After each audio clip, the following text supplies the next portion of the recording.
everybody. Peace, peace, peace, peace, peace, peace, peace, peace, peace, peace, peace. Welcome to the Saturday live stream. Hi, Meowsers, Thomas Tallhammer, Steph, Grant Ramirez, Curry Emerson, Elijah Ramirez, Yana Clar, Natalie Gorgeous, Liz M, Carrie Fernandez, Katie, Ollie, Eva Trace, Rosanna Navarro, Debbie, I saw Debbie in the house earlier, Corey Emerson, Marlene Perez, Blingy Bacon, Frozen Luxury, Katie, Jacqueline McKinney, Nancy Carnas, and everybody else. Oh my gosh, so many people. Hi. Unsolicited Opinions by Yella. Yo. Carla, Merch Helen, Shireen, Jolie, Simple Opinion, Just Joe, Main Mom, Teresa McGuire, Robbie Lorraine. Hi, everybody. Aperol Spritz. Wow, so many people. So many people. Oh. Frozen Luxury has just gifted 5 Super Dacob memberships. Liz M was gifted a membership by Frozen Luxury. Corinna was gifted a membership by Frozen Luxury. I need a quicker. Frozen Luxury was gifted a membership by Frozen Luxury? How's that? Okay, that never happened before. Just Joe was gifted a membership by Frozen Luxury.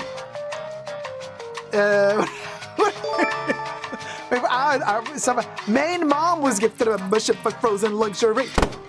Yay! Welcome to all the new Tier 1 members, including Frozen Luxury gifting himself a membership. We'll go. Nancy just gifted 5 Super Dacob memberships. KT was gifted a membership by Nancy. Unsolicited Opinions by Ella was gifted a membership by Nancy. Nancy Carnas was gifted a membership by Nancy. Debbie was gifted a membership by Nancy. And Teresa E was gifted a membership by Nancy.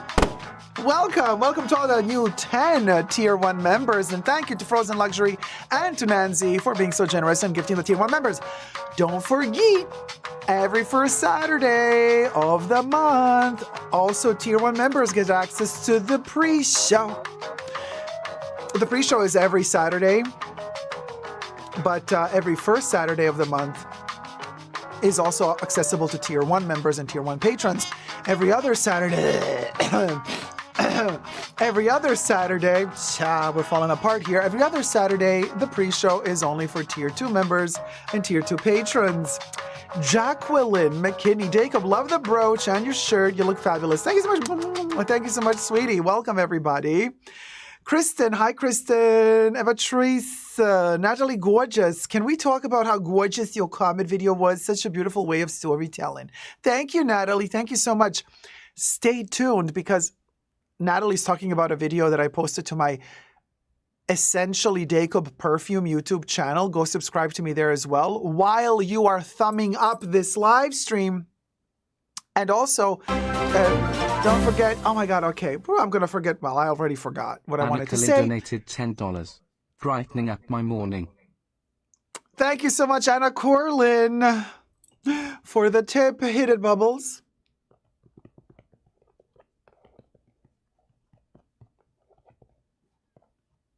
No harp today?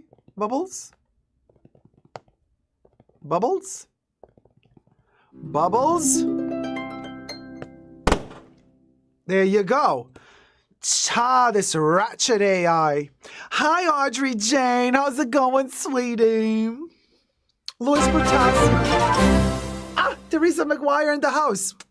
Teresa McGuire donated $75. Great pre-show earlier. You are a gifted storyteller and me and hubby always look forward to watching your show. Aw, thank you so much, Terry and hubby. Bubbles, hit it.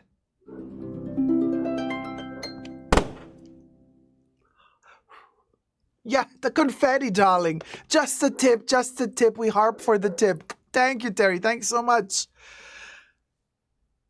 Right.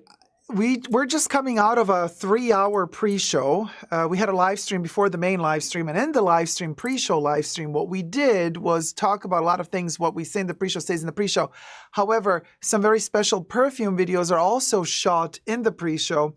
So if you enjoyed on my Essentially Dacob perfume channel the review of Comet, you're in for a surprise because we just shot the review of another perfume that, well, if you enjoyed my storytelling for Comet, you might enjoy this roller coaster of a ride that's coming up soon in one of my future perfume reviews. I cannot reveal yet which perfume was reviewed, but I can assure you that, oh my God, that freaking dog.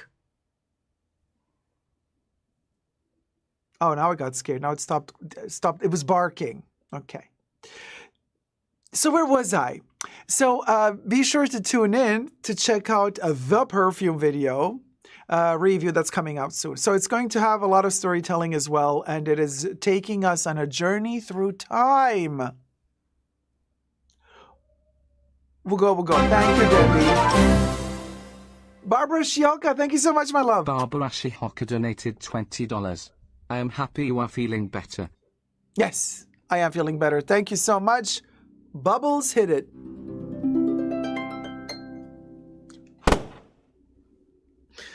Thank you guys so much for your love and support because, you know, tipping your host helps keep this channel sponsor free, which, you know, otherwise, otherwise we're going to start doing weird sponsorships and weird stuff. Hi, Jean Moreau de Seychelles. Listen, Linda, you know, we need more people to watch. We need more people to tune in into the channel. We need more people to be here with us. But I have an announcement to make. Since you guys have not really been watching, the views have been down, and there hasn't been this interaction. You're not showing this desire to spend time in the fashion bunker, you know, to watch every single video, to comment under every single video, to thumb up every single video, you know, the engagement, you know. And since the luxury community is toxic, has become so toxic, and the luxury community is like, you know, all over the place, and everybody's negative, the burnout is real, and so many people, you know, are making videos saying, you know, we're leaving. So I've decided that I'm also going to take a break from YouTube.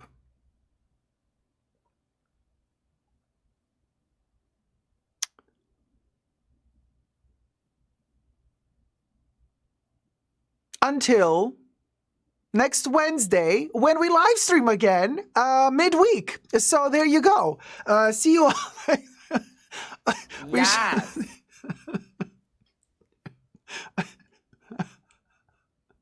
You know.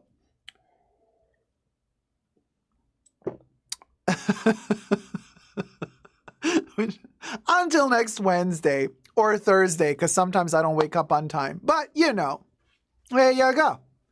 Well, there you go. That's how seriously I take these people's goodbye videos, please.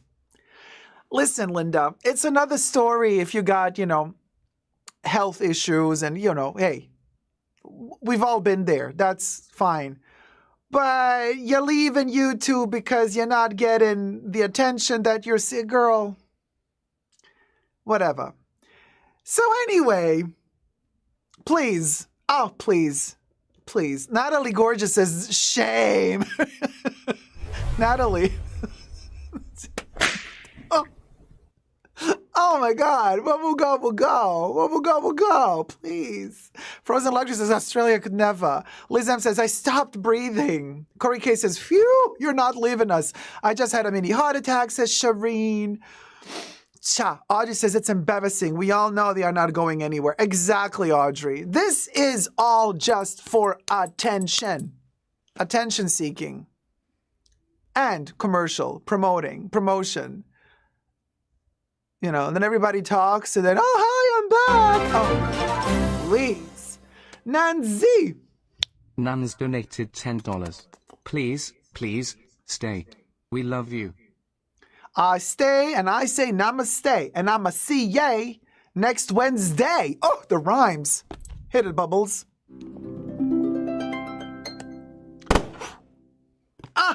That was a good timing. No, but in all seriousness, no, I'm not quite ready to put down the baton. We're still here. You're stuck with me, at least for another couple of weeks. You're stuck with me whether you like it or you don't. What you gonna do? It's easy. It's easy. You thumb up the live stream. You comment in the chats. You send a super chat. You send a tip. You say wee, and we're good to go. The crop. Liz M says, when they do that and we never notice they're gone. I know, Liz. Wow, the shade. The shade. When they leave and we don't even notice they're gone. And that's the point, you see. It's like,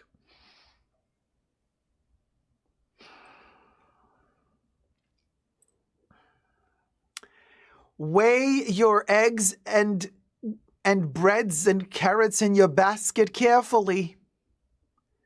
How many you got left?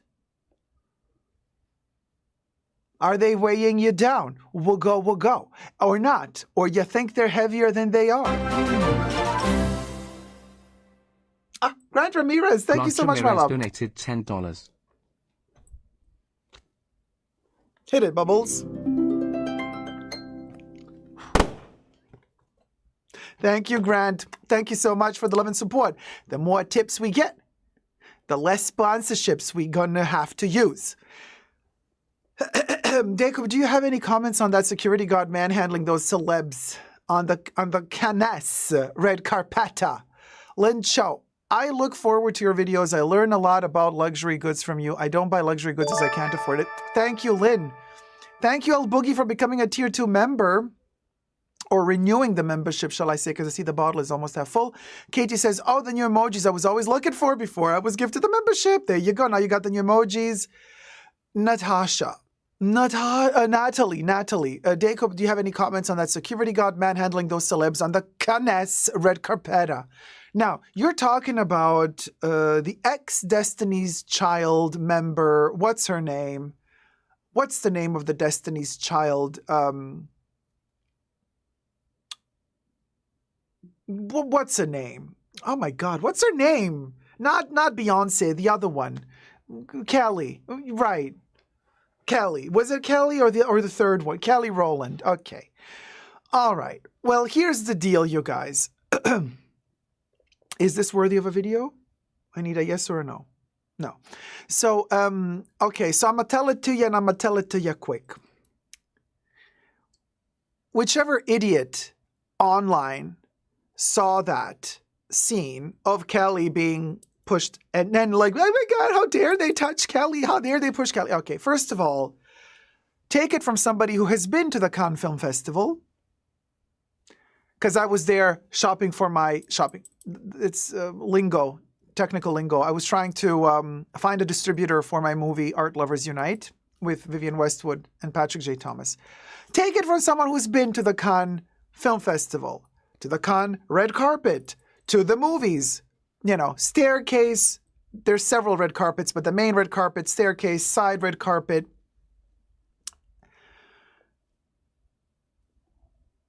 Everything I say in this live stream, of course, is for entertainment purposes only, not rooted in truths or facts. Everything's a legend, just my opinion. So, the red carpet situation.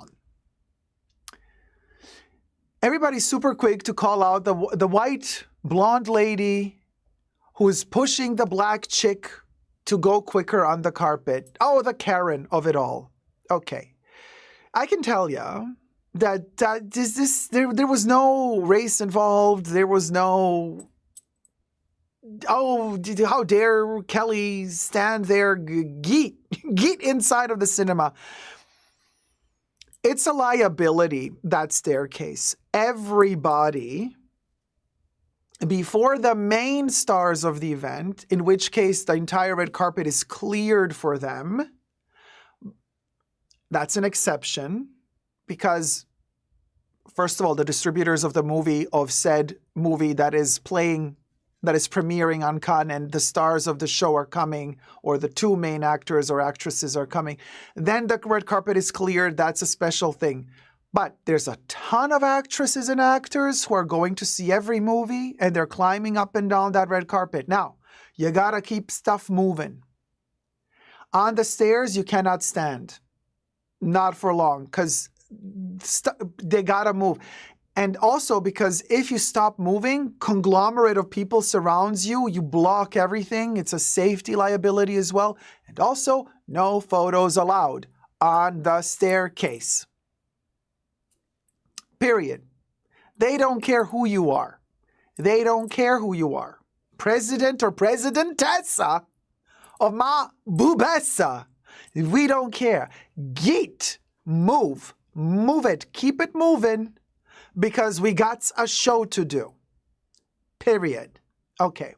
Now, everybody who's been to the Cannes Film Festival knows. Also, if you're a woman, at least you can get away looking like a hoe, and they'll let you in. If you're a man, you're in trouble, because you gotta have a tie. You gotta have a tux, or something similar to a tux. You gotta wear black and white.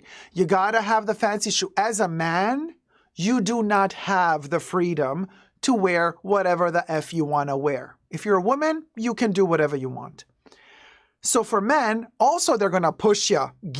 Do not block the passage on the staircase, but they also won't even let you on the staircase if you don't have the uniform. Not as a worker, as a guest. You need a bow tie or a hanging tie. You need your little tux, your little black, white shirt, black jacket. There is no exception. Okay? So, now, Kelly is in France going to the Cannes Film Festival on the staircase, being shoved by a French security person saying, hey, girl, move it. Okay. Just like she would say, move it to anybody who would be too slow on said staircase. So then Kelly reacts like she would react as a famous person in America being shoved around by a white woman in America. It becomes a racial situation. Not in France, it isn't. France has its issues, for sure. But that incident, Kelly, you don't need to do the whole, don't touch me, don't push me. No. Smile, thank you, keep moving. That's what you do. Done. So, I'm not on her side. In this instance, I feel she's in the wrong. She should have kept moving and bye. Go into the cinema, zip it, don't block everybody else. This is not about you. There's a ton of people who need to walk that staircase to get into that ratchet old cinema. There you go. There you go. And that's what it is. That's what it is. That's it, and that's what it is. She made it personal and it wasn't. That's exactly it, Audrey. It was not personal. It's not at all like oh, no, Natalie, gorgeous. No, sweetie. The Cannes staircase red carpet is nothing like the Met Gala. The Met Gala is all about that staircase. You stop on the staircase, you get interviewed, you walk left, right to the staircase. There's an interviewer on the left side of the staircase. There's an interviewer on the right side of the staircase, back and forth. You pose a little, you move. None of that happens on the staircase of the Cannes Film Festival. while you're walking the flat passage towards the staircase, you can stop a little, take a photo or two, but once you touch the staircase, you walk upwards, you can turn around and do your little, keep moving until you're in. That's how it is. So the staircase is taboo. Taboo. Before the staircase, there's a little bit of a catwalk moment. That's a different story. And in fact, if you check out all the photos from the Cannes red carpet, all of the celebrities that are actually they're on the flat catwalk of the red carpet. They're not on the staircase doing that. And if they are on the staircase doing that, it's because somebody didn't grab them in time to push them away, or because they were the final arriving actresses and actors of the show, the main characters. When the entire staircase is freed up, there's nobody else left to enter, then you arrive triumphant to your own premiere and you are alone on the staircase. In that case, you can take a picture. But that's just for the main characters, and it rarely happens, So this is, it's not the Met Gala. Very, very, very different to the Met Gala. Very, very, very different. Very, very different. I'm just saying, just to be very clear, we cannot compare the two. Also, the intent. Also, Natalie Gorgeous, you have to understand, the Met Gala needs money to fund the Metropolitan Museum of Art. Well, the fashion side of it. That's what they're collecting money for on that night. So they invite all of these stars and celebrities to promote the Met Gala, to promote people donating. So it is in the interest of the Met Gala to have these celebrities on this staircase as long as possible, to showcase the artistry, the clothes, and look all the famous people coming. Cannes is different. Cannes doesn't need anybody's money. It's not a donation thing. The Cannes Film Festival, you're not going up the staircase to go to dinner, to eat at a table that you paid $250,000 for in order to be present. No, you're climbing up the staircase to enter a cinema to watch the premiere of a movie that Cannes has invited to show. So it's a whole different intention. It's not in Cannes' personal interest to have a ton of photos of you on the red carpet. They don't care. They have your movie in the Cannes Film Festival. They already have your name, So that's the big, big, big difference. Big, big, big, big, big, big difference. Grant Ramirez says she must have thought they didn't recognize her from Freddy versus Jason. Grant Ramirez, do not throw shade at Freddy versus Jason. That's a good movie. Thomas Solomon says, well, those two women failed. They came off like attention-seeking clowns. What's the other woman? Morning, Dacob in the bunker. Hi, Anna Marie. How's it going, sweetie? Joyful Remorse. Natasha B says, loving to travel. Kelly was promised that dressing room per her contract, and Jennifer Lopez took it from her. I would leave too. What are we talking about here? Loving to travel says, LOL. Kelly's team had her leave the Today Show because her dressing room was too small. Kelly's being such a diva these days. And then somebody else said, Kelly was promised that dressing room per her contract, and Jennifer Lopez took it from her. I would leave too. What's wrong with Jennifer Lopez lately? Jennifer has been dragged through the mud. First of all, her documentary, everybody told her, please don't do it, J-Lo. J-Lo, do not embarrass yourself. And she's like, no, it's a fabulous, it's people who need people. So she did it anyway. And it's a flop. And then they're like, oh my God, and like, she's so bad, and she behaves poorly with other people. And then she pulls that stunt at the Met Gala red carpet where they're like, what you wearing?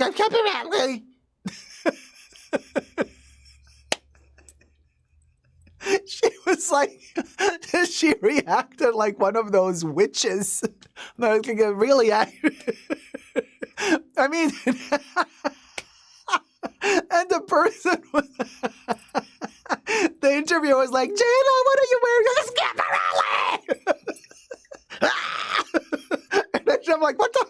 like a golem or something. I'm like, I thought her chignon was going to fly off like something, going to pop off because she was like so angry. And then, like, girl, we don't care. We don't care. Wear what you want to wear, girl. Just leave us alone. So anyway, that's J-Lo for you. Maybe she thought she was still on the block. You know, she thought one of the dealers was calling her. You know, like, hey, you want those? Like, J-Lo, you're not on the block. This is the Met Capit. So anyway, Natasha B says her concert tickets are so expensive. I wanted to go, but $400 plus for nosebleed in the Madison Square. God, no thanks. No, her tickets are now $8. Natasha, she's gonna cancel the tour. They just reduced J-Lo's tickets to $8.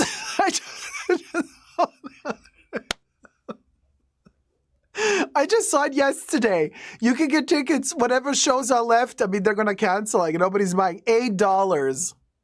What you talking about, girl? $400. Happy like so nobody knows her on the block. You could take Jenny out of the block, but not the block out of Jenny. That's right, Squirrel Sandwich. Kev says, $8? Cha. My oat milk is more expensive than that. There you go.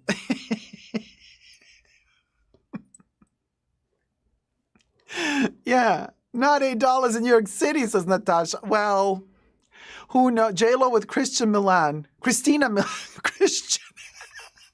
Teresa says she's probably upset about all the negative press about her and Ben. Ben left her, didn't he? He left her again. Unless she does the gay hit remix of Waiting for Tonight, she can keep her $8. No, but like, didn't Ben like say, hasta la vista, block? And everything I say in this video is for entertainment purposes only, and I read in truths or facts. Everything's a lot. Just my opinion. Okay. Ben left her. That's what I heard. Oh, Thomas says J-Lo threw Ben out.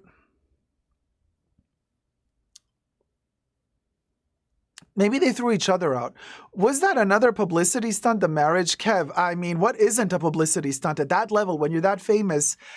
And you do something public like that, everything you do public, my pharaoh is fainting. Everything you do public is like, it's a stunt. Mahora, what about Nikki getting arrested in Holland? What about her? It was about time. It was about time, you know. It's hard to know what relationships are authentic. Yeah, you can't know. Suppose they're temporarily taking space from each other. I mean,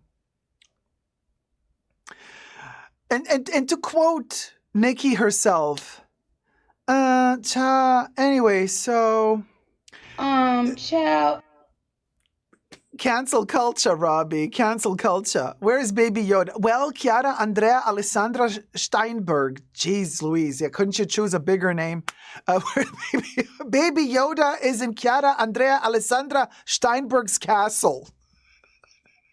Waiting for tonight. Oh.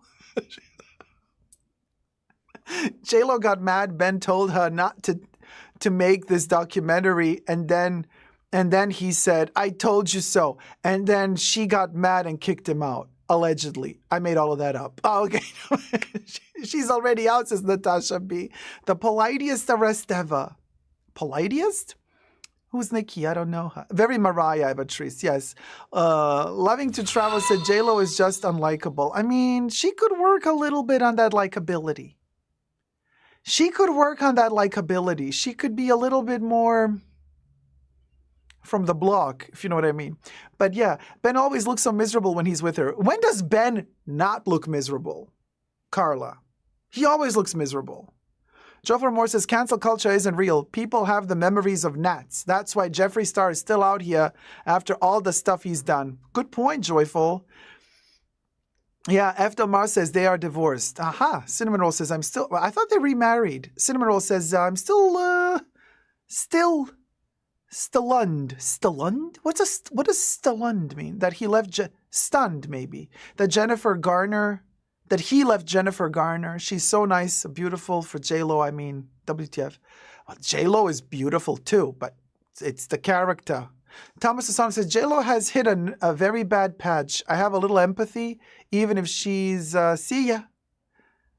They are divorced. They are divorcing. Ham and cheese on our roll. IYKYK. Aha. Speaking of Ham, what do we think about John Ham? He's a zaddy. Kev says, when he's spooning Matt Damon. Oh, Kev, so we have a little Ben and Matt Damon bromance happening there. Nancy Carnas, he has resting bee face. He does, doesn't he? Allegedly. The folks from the block don't claim her. I know, Robbie. We've seen the video. Chinchillin. Hello, everybody. Dacob, you look fantastic today. Thank you so much. Thank you. Ben always looks miserable. It doesn't matter. I agree, says Linda. Yeah, we'll go. She would be likable if she's humble. Yeah, I don't even know what. When you're that famous, y'all, I think you lose touch with reality in general. So it's like, yes, Ham's Ham. John Ham's Ham, the anaconda. Yes. Yeah.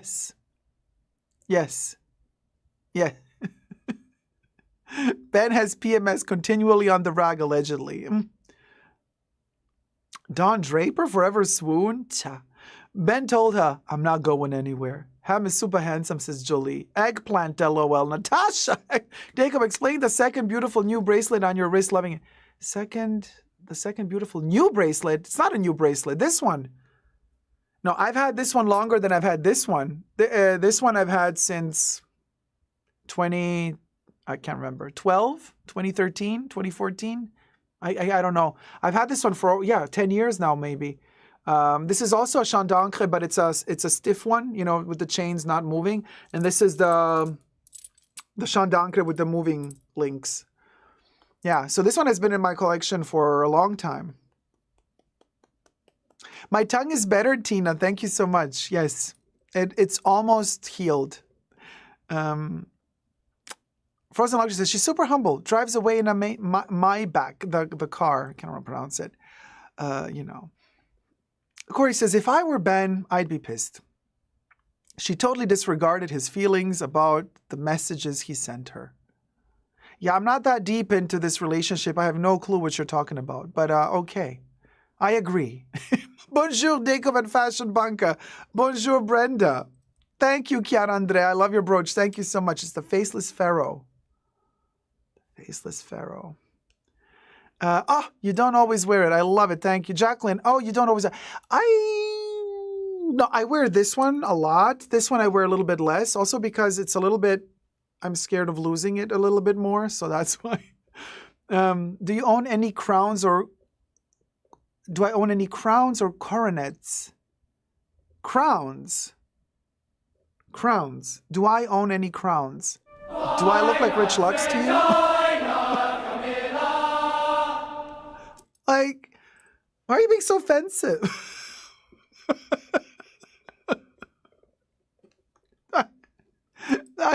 Seriously, like, girl. Listen, we all retouch our pictures on Instagram, but some of us retouch them more than others. Because, honey, the other day, I'm scrolling through Instagram and I'm like, why am I seeing this? Who is this person? Why am I following? I don't know who this person is. Why am I following this person? And then I click and I'm like, oh, it's Rich Lux. I couldn't recognize him. He retouches himself so much that I was like, that's not him anymore. Audrey's like, babes, where's your crown? I don't get it. What's the joke? And there is Regina Camiller. Yes, because of the crown. Of course, Regina Camiller all the time. Rich Lux for Facetune collab. The entire body. Kate Moore, how's it going? Kate Moore's like, oh my God, yes, I didn't recognize him. Yeah. Bakery Mafia is like, I just went back to check it. Oh my God. Right? Nancy, as for bracelets, Dacob got the stiff one first. We got the stiffy, and then we got the loosey-goosey one. Yeah. Puns intended. Every time I see Rich Lex, it's a different person, says Joyful Remorse. La Jota says she be crowning. Oh, F. Del Mar says hard pass. Blingy Bacon, oh my God, I just looked. Who dat? Ryan Blingy Bacon. I'm like, wow. And then you watch the video, and I'm like, oh yeah, that's Rich Lex. And then I see his photo on Instagram, and I'm like, who's that? Okay, well, anyway. So yeah, I mean, to each their own, you know, there's ways and ways to retouch your face, you know, and your body and everything and your surrounding. And I mean, everything really. So, you know, I mean, look, we got an AI generated background here, you know, I know some of you think I'm actually really in this store right now. I am not. This is Bubbles generated this little stove, and we tried to give it a little bit of a zesty yellow orangey vibe. A little bit of Hermes goes a long way. You know what I'm saying? So it's not really like orange in this case. Sometimes we have more orange, but it's a little bit like a yellow orange hue. Yes, Teresa Romer is still around, Squirrel Sandwich, and she is skinnier than ever. Skinnier than ever. She is, she's really, I mean, her body looks really, really good, like skinny. Yeah. Have I seen Christina Aguilera? She is so skinny, looks so different. Yes, I've seen, but she had a skinny phase when she did dirty. You know, when she did the dirty thing, she was super skinny. Then she got in a different phase, and now she's like back to that skinny. So people are like alleging it's Ozempic or Ozempic. I don't know. But I'll tell you what I do know. Kelly Osbourne and her mom. Hello. What happened there? I mean, is that Ozempic or what is going on? I could not recognize her. Like, and that was not photo retouch like Rich. That was like her giving an interview on television. And I'm like, first of all, they both have the same doctors because the mother and the daughter, but then again, same genes. So, okay. But like, shook.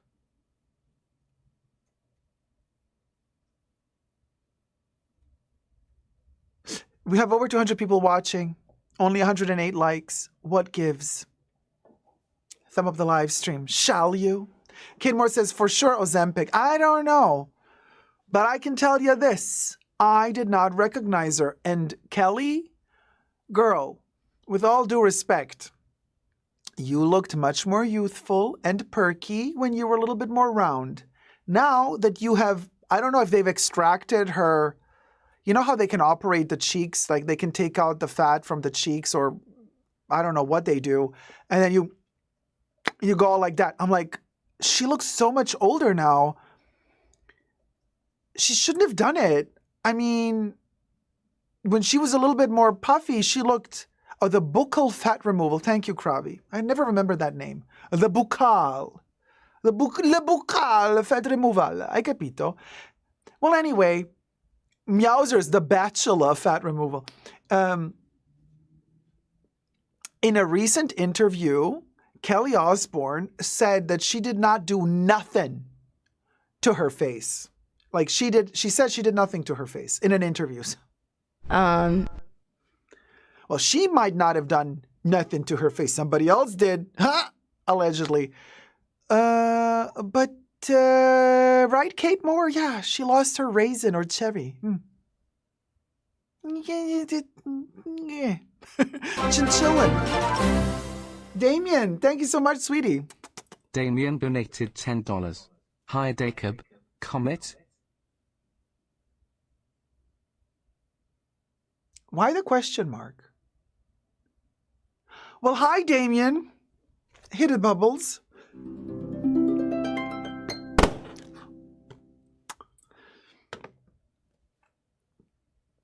The comment, we've reviewed the comment. There it is. Right there. On my fingertip. Boop, boop, boop, boop. Deborah C says, I don't know, people diss skinny people. Then they take Ozempic. It's the new Olympics. Yeah, I'm like, do what you want to do, but Bubble said Kumet, yes. Corey says, I'm taking Ozempic for diabetes and I've lost only 20 pounds. Well, did you want to lose them or not? That's the question. And did the doctor say it's good to lose them or not? Brenda thank you. Donated $20. Let's Ozempic Kelly Bitcoin to get to my love and let's deny it, lol. Birkin, Mr. Beast, Bitcoin, Ozempic. Hit it, Bubbles.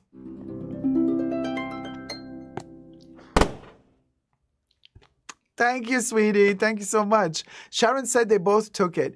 No, yeah, I can see that they both took it, like allegedly, you know. But I'm like, really? We'll go. Wait a minute. Is the Kelly segment going to be filmed? No. Or was it just a convo? It was just a convo. I'm supposed to film it? No, I'm not. Am I supposed to film it? Oh. So let me film it now. This is so sad. All right.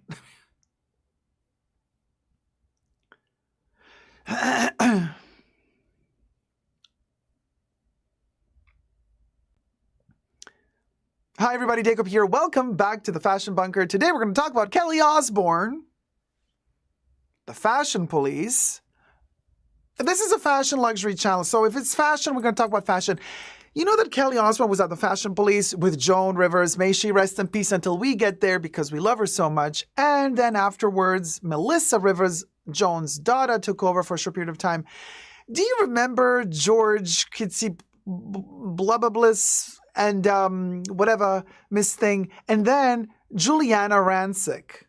Now, they were all together in it, right? They were all doing Fashion Police. Quite a few years. I was actually shook when I saw that it went on for like, what, 2010 to 2017? I don't know how long it went. Let me cue in the pic. So anyway, while you're enjoying, there you go. So subscribe to my channel before we get to what happened. There's drama. And, push the join button next to the subscription button. Become a member today. Get access to extra perks. You can also join me on Patreon. Super Dacob all spelled together there as well for extra perks. This video is being filmed live in front of a live virtual audience. I live stream several times a week. Come join the fun. Come join the chats. Everything I say in this video is for entertainment purposes only, not rooted in truths or facts. Everything's alleged and just my opinion. Thank you. You're welcome. Now, thumb up the video, subscribe. Let's move it. Kelly, Joan, Juliana, George. All right. So, Joan Rivers, love her to bits. Always have, always will. By the way, just recently rediscovered her QVC collection of jewelry, custom jewelry. Fabulous. And her jackets, the tweed jackets. She also makes plus sizes. So, Anyway, that's neither here nor there.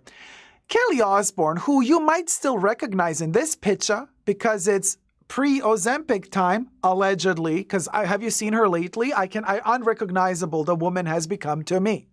But anyway, so in a recent podcast, the Osbournes, yeah, whatever they call it, the Osbourne family podcast, she said something about her.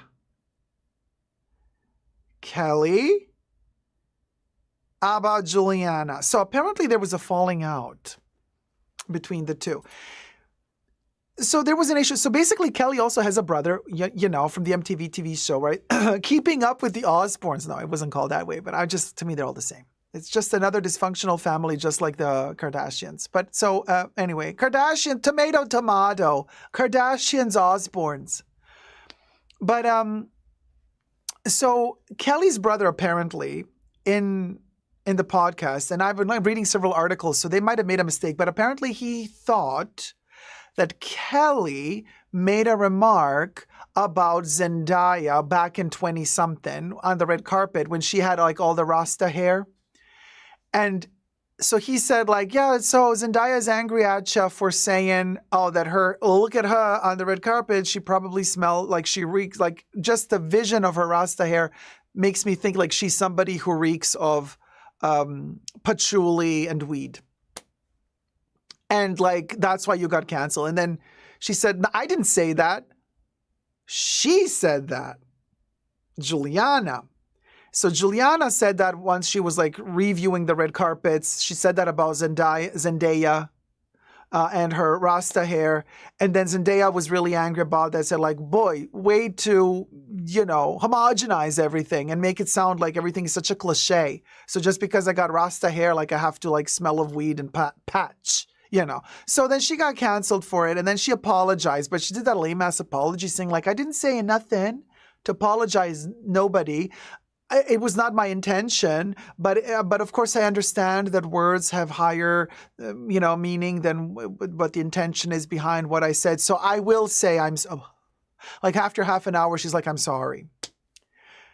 A little bit too late, apparently, it seems, because a lot of people took it to heart. To the point where even Zendaya, tomato, I don't know. Even she said, like, apparently she even came out allegedly publicly to say, hey, girl, that was not cool. That was not cool. So Juliana apologized and blah, blah, blah.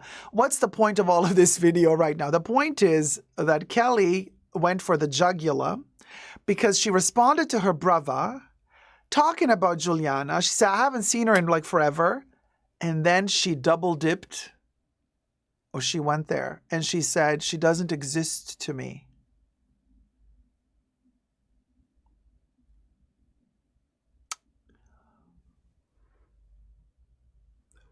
Those are fighting words.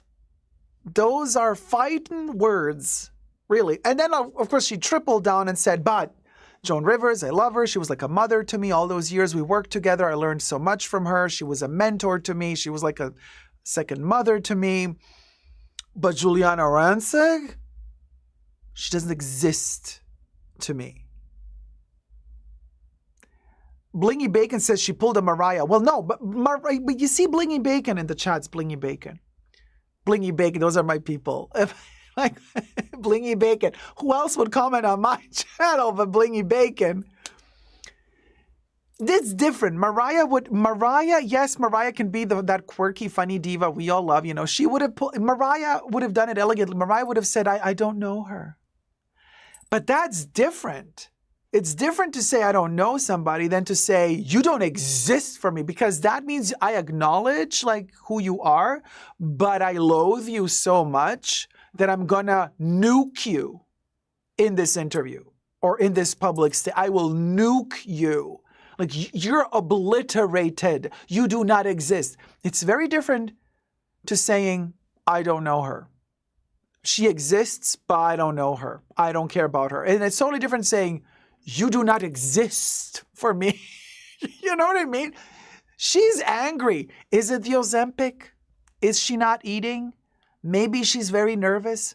I don't know. Them Osbournes can be feisty, which kind of gives them a charm, whatever. But damn, I thought, wow, look at that. Look at that. All those years they've been working together, and it seems like they secretly had a whole little thing going behind the scenes. And this is what brings me to the point where I'm kind of a little bit shocked. If these two chicks were having at it all those years behind Jones's back, didn't Joan Rivers notice that there was something, that it was like some beef happening between the two chicks? And if she did notice it, was it in her interest to keep fueling that beef, or was Joan completely oblivious to what was going on, and so she just kind of didn't know? But Joan doesn't come off to me, or when she was with us, she didn't come off to me as being a person who wouldn't notice that there's some beef happening in her team. Mind you, Fashion Police is her show. So if her co-people are not really meshing well together, wouldn't she be the first to notice? It makes no sense to me that she would be oblivious to this situation. I don't know. Natasha B says, Joan did not care. She's there to work.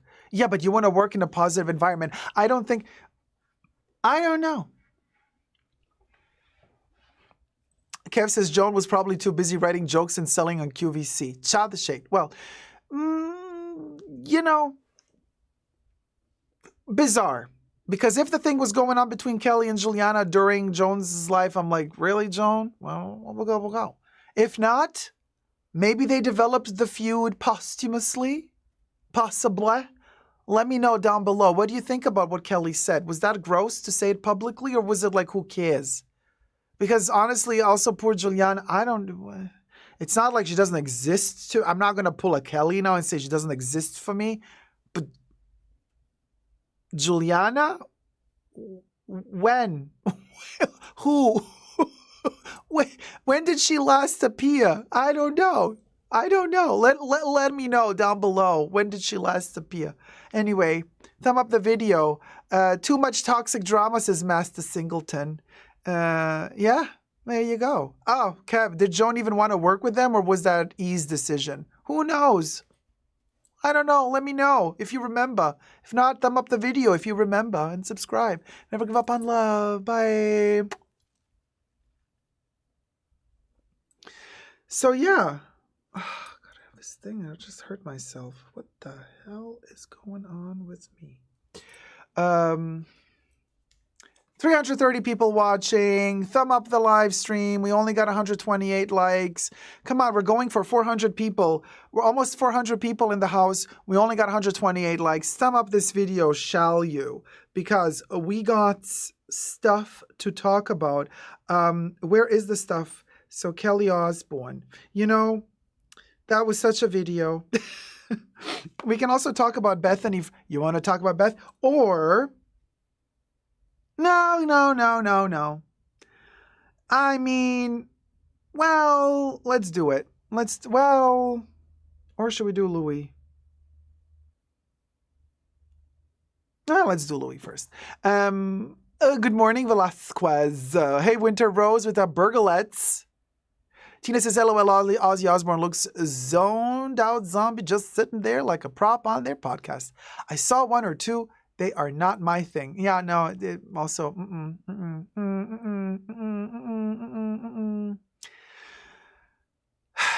Now I forgot. Are those two separate videos, the cops and the show? Ah, yes, they are. All right, let's do this. Ladies and gentlemen, do we have pictures of this? I don't know what that means. No. That's a no. That's a yeah. Cross. Cha. All right.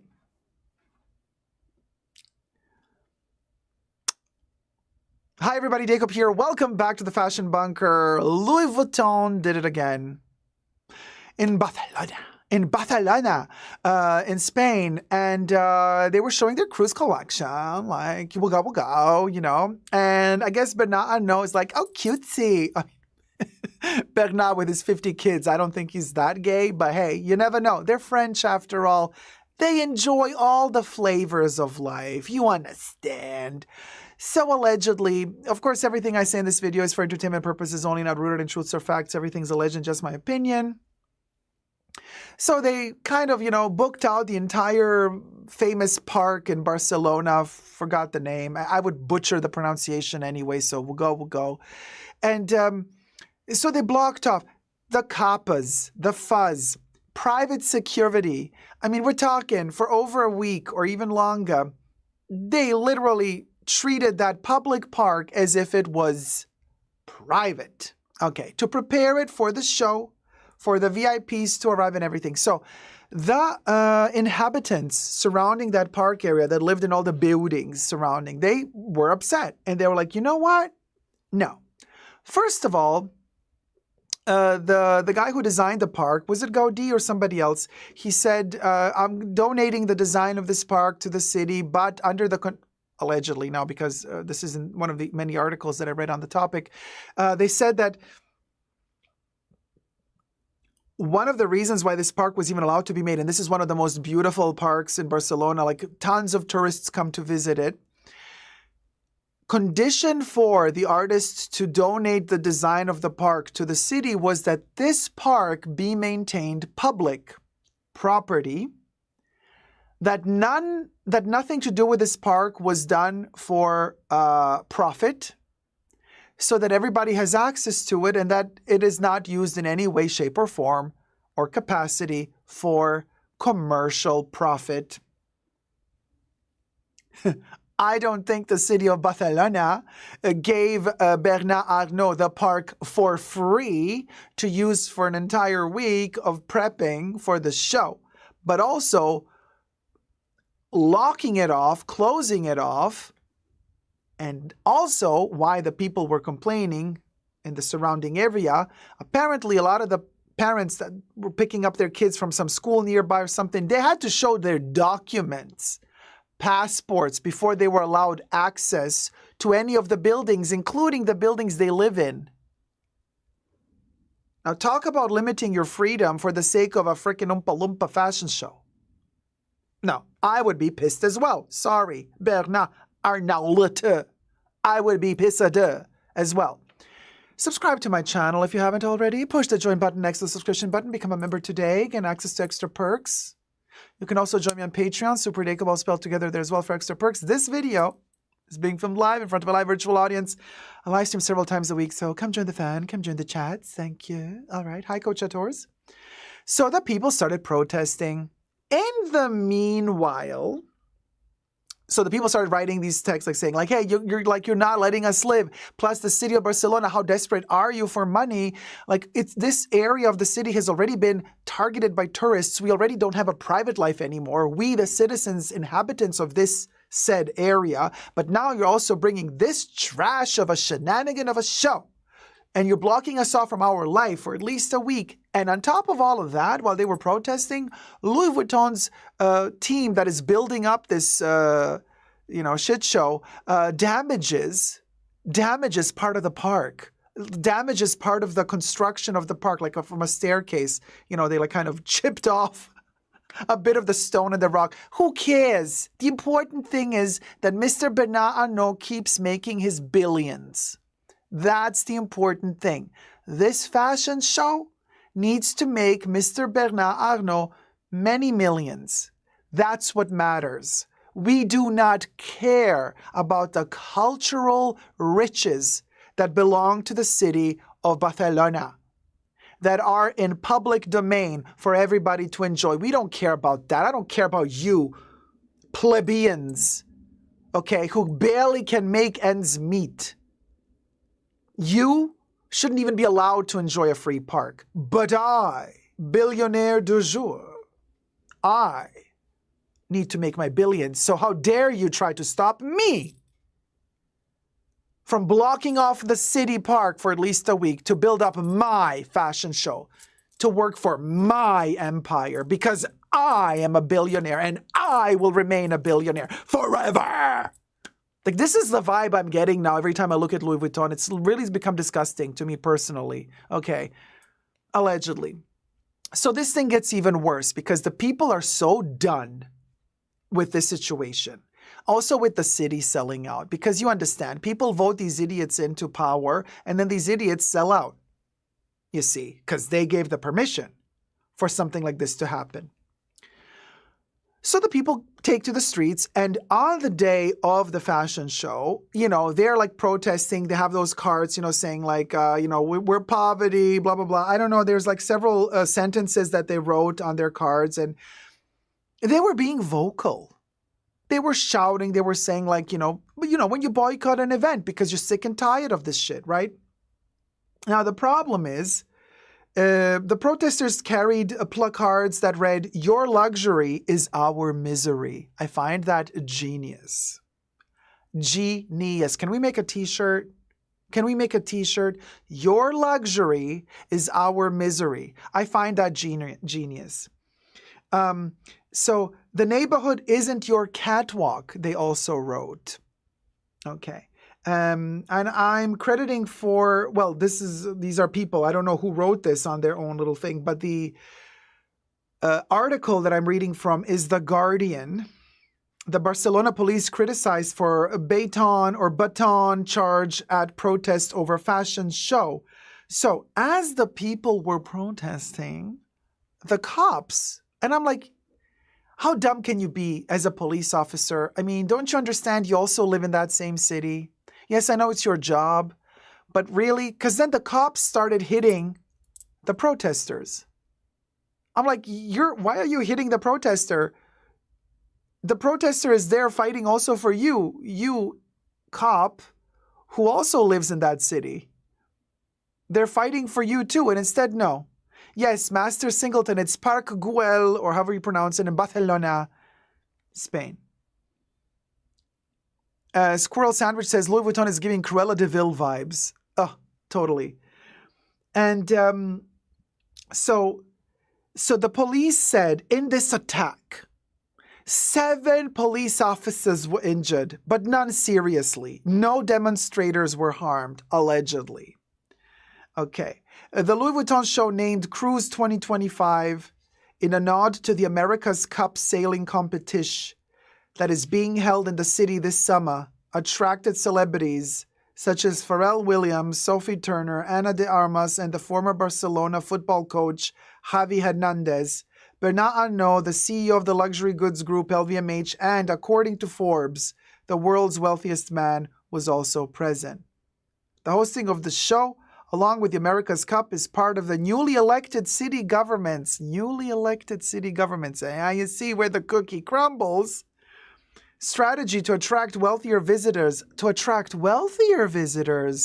So now the second step to this is to kick the poverty out of the city and make Barcelona a luxury destination. Next month, the Passeig de Gracia, the city's high-end shopping street, will be given over to a parade of Formula One cars before the Spanish Grand Prix. And next year, Barcelona will host the Financial Times Business of Luxury Summit.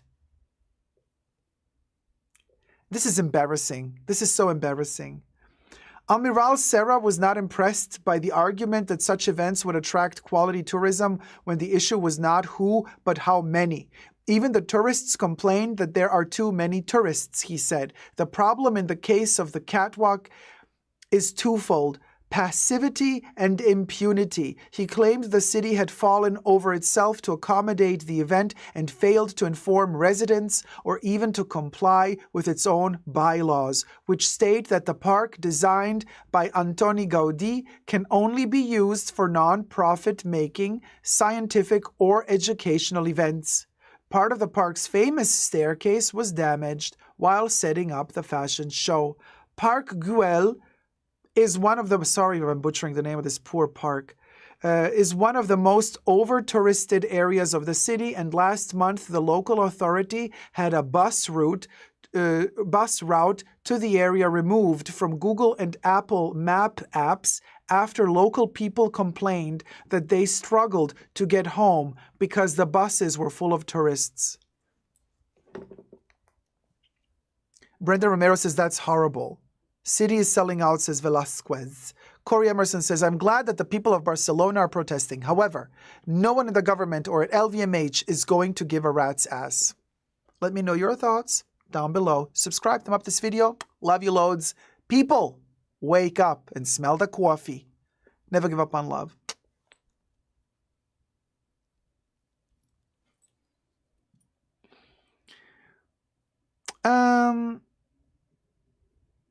And now, ladies and gentlemen,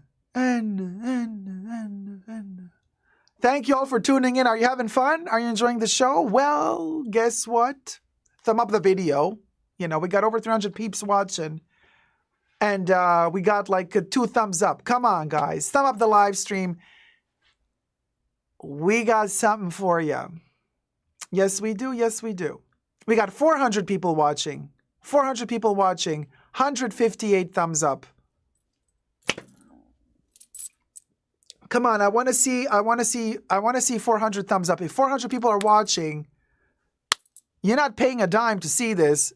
Just thumb up. This is the least you could do is thumb up the live stream. It helps me a lot. Really does. Thank you. Yes, loving the show. Thank you, Jacqueline. I hope you guys are having fun. Thumb up the video.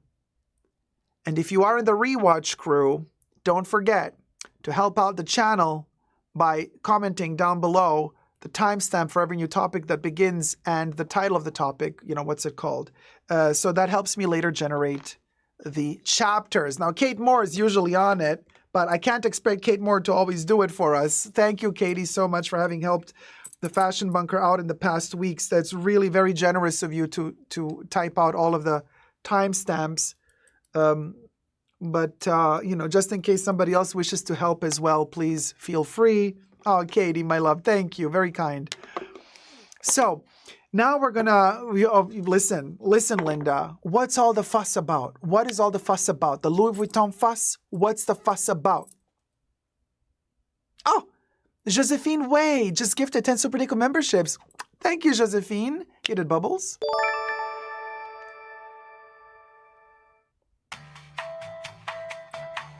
Squirrel Sandwich was gifted a membership by Josephine Way. David Marr was gifted a membership by Josephine Way. Anastasia Jacob Scott was gifted a membership by Josephine Way. Sylvan Bird was gifted a membership by Josephine Way. Mary Smart was gifted a membership by Josephine Way. JJW was gifted a membership by Josephine Way. Castagna 11 was gifted a membership by Josephine Way. Maddie Wiesner was gifted a membership by Josephine Way. Dorcia S was gifted a membership by Josephine Way. Patricia Casey was gifted a membership by Josephine Way. Thank you so much, Josephine, for gifting the 10 Tier 1 Super Dacob memberships. To all my Tier 1 members, welcome, and start using your emojis now. And don't forget, every first Saturday of the month, you get access to the exclusive Saturday pre-show. The Saturday pre-show is accessible to all Tier 2 members and patrons all month round. We'll go.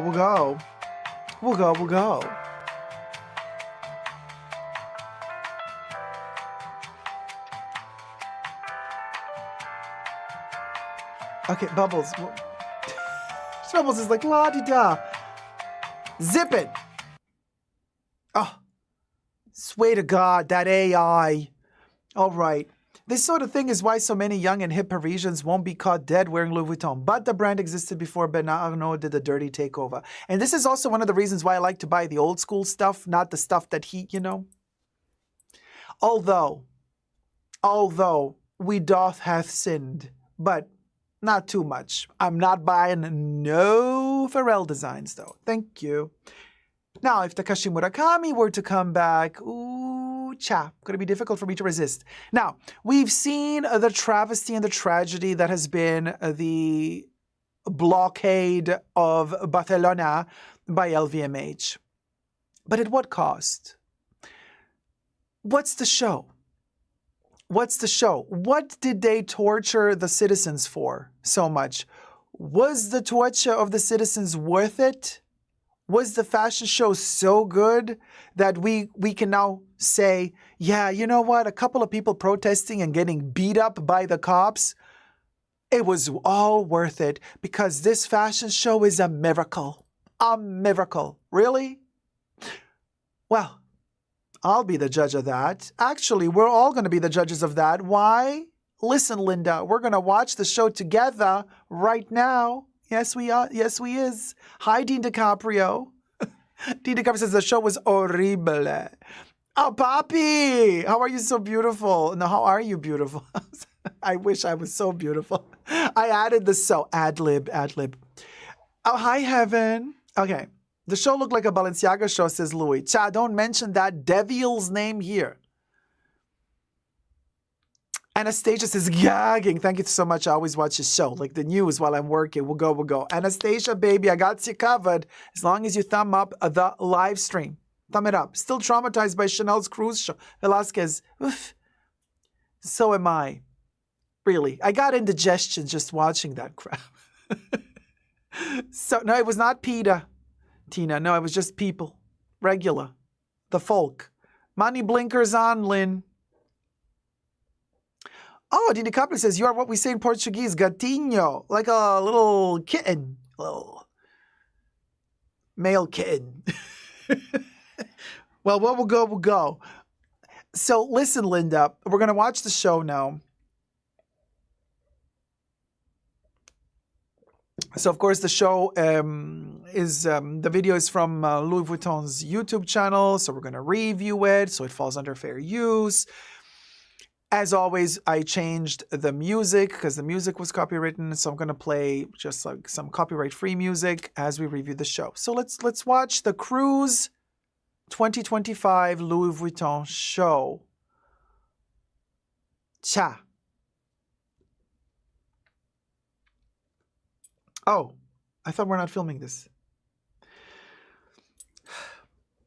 Hi everybody, Dacob here. Welcome back to the Fashion Bunker. Today we're going to review the Louis Vuitton Cruise 2025 show. Before we do so, subscribe to my channel if you haven't already. Push the join button next to the subscription button. Become a member today. Gain access to extra perks. You can also join me on Patreon, Super Dacob, all spelled together there as well for extra perks. This video is being filmed live in front of a live virtual audience. I live stream several times a week. Come join the fun, come join the chats. Hello, co-chatters. Everything I say in this video is for entertainment purposes only. Not rooted in truths or facts. Everything's alleged, just my opinion. The video is taken from the Louis Vuitton YouTube channel, falls under fair use. We'll be reviewing it. I changed the music, put the music on. That is copyright free. Hit it, Bubbles. That was fast. Thumb up the video. Cruise 2025. This is the park that allegedly the staircase got damaged by Louis Vuitton. Okay, so here we go. This looks like neoprene. Okay. All right, so what is this? The future of Saint Laurent with those hats. It kind of is giving me Yves. Yves Saint Laurent for neoprene Barbie. Those glasses. I'm sick and tired of those glasses.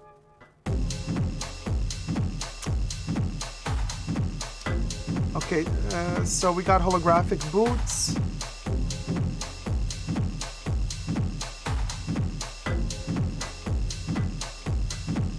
Yeah, okay, you're using the architecture to try to sell your collection. Well, I'm not buying the architecture because it's unsellable. Okay, here we go. Now. Okay, shoes, jacket. Oh, looks like Karl Lagerfeld shoulders for Chanel when he was still with us. So this is Ghesquière, right? Because it's for women. So it's Nicolas Ghesquière trying to get inspired by Pharrell, who does Louis Vuitton men. Weird.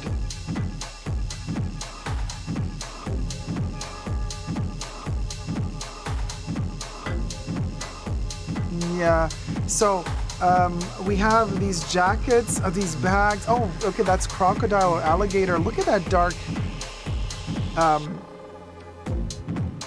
lipstick. Are they launching a makeup line?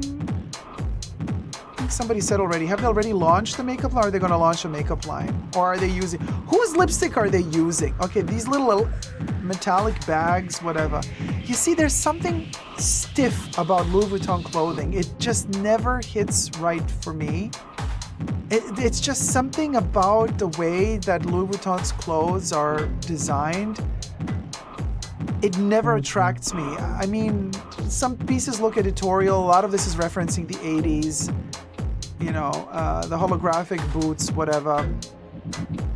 So we have 80s, we have a little bit of 60s reference there as well. Pat McGrath did the makeup, says Kev, with her own makeup, or she's probably been working well. Pat McGrath, she also sells out, doesn't she? She goes wherever the money flows. A little bit of dignity, Pat. Seriously, you did a great job at Margiela, but girl.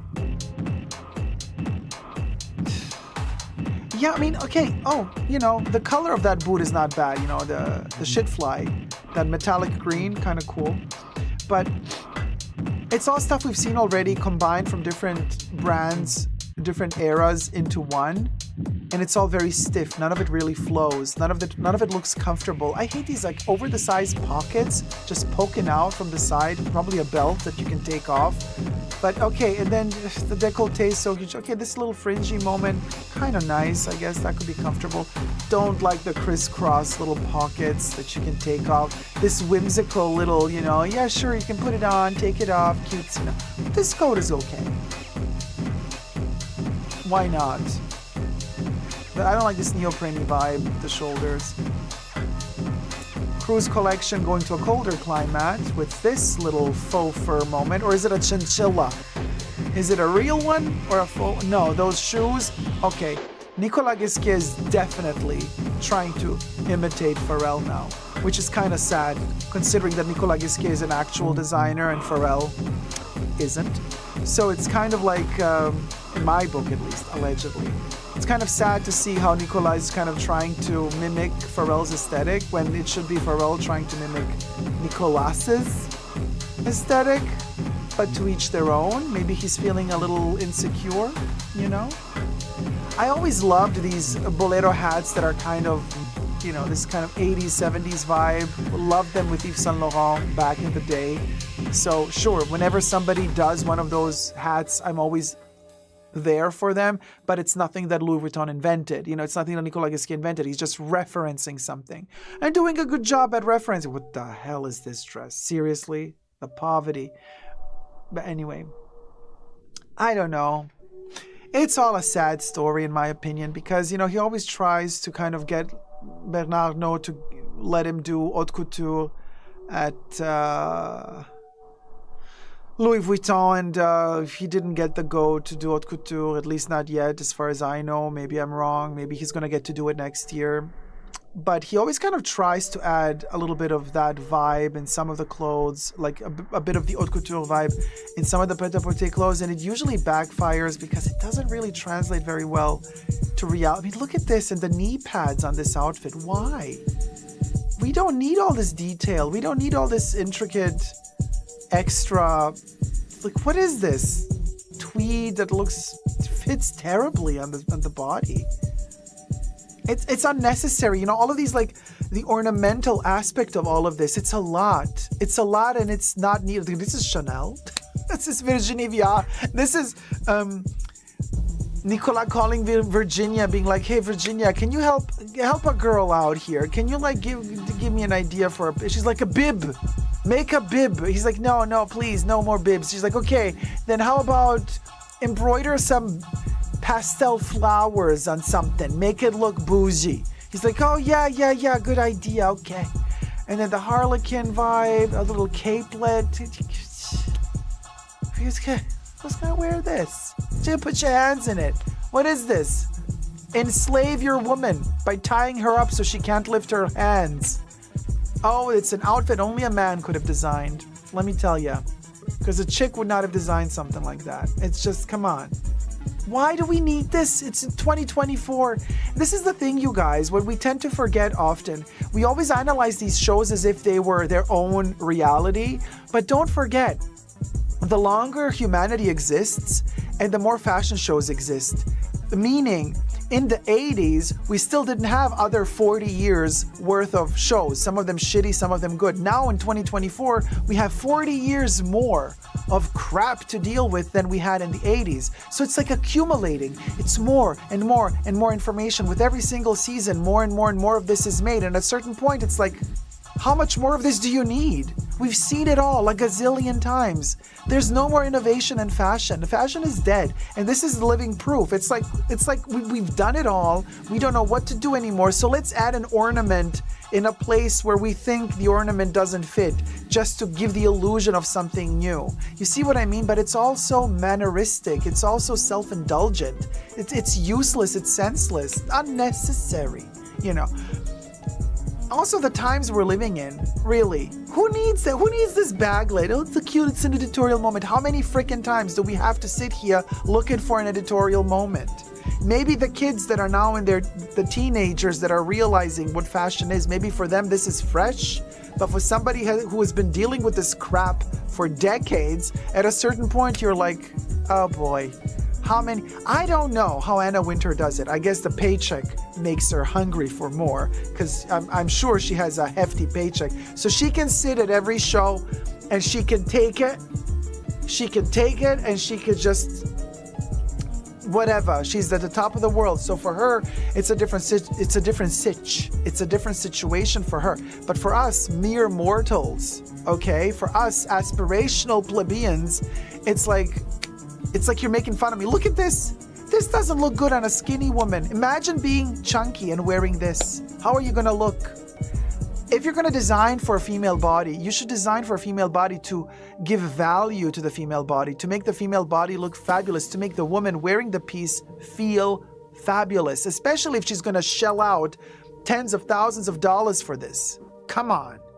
Seriously, we've been here so many times already in the past, throughout the decades. We've had the anti-fashion. We've done this. We've done it during the raver era. We've done it, we've done it so many times. The goth era. The ugly has been done. Ugly has been chic already. The not form-fitting has had its moment in the sun. Look at this. Give me a break. I don't know what Nicola Gipsy, but seriously.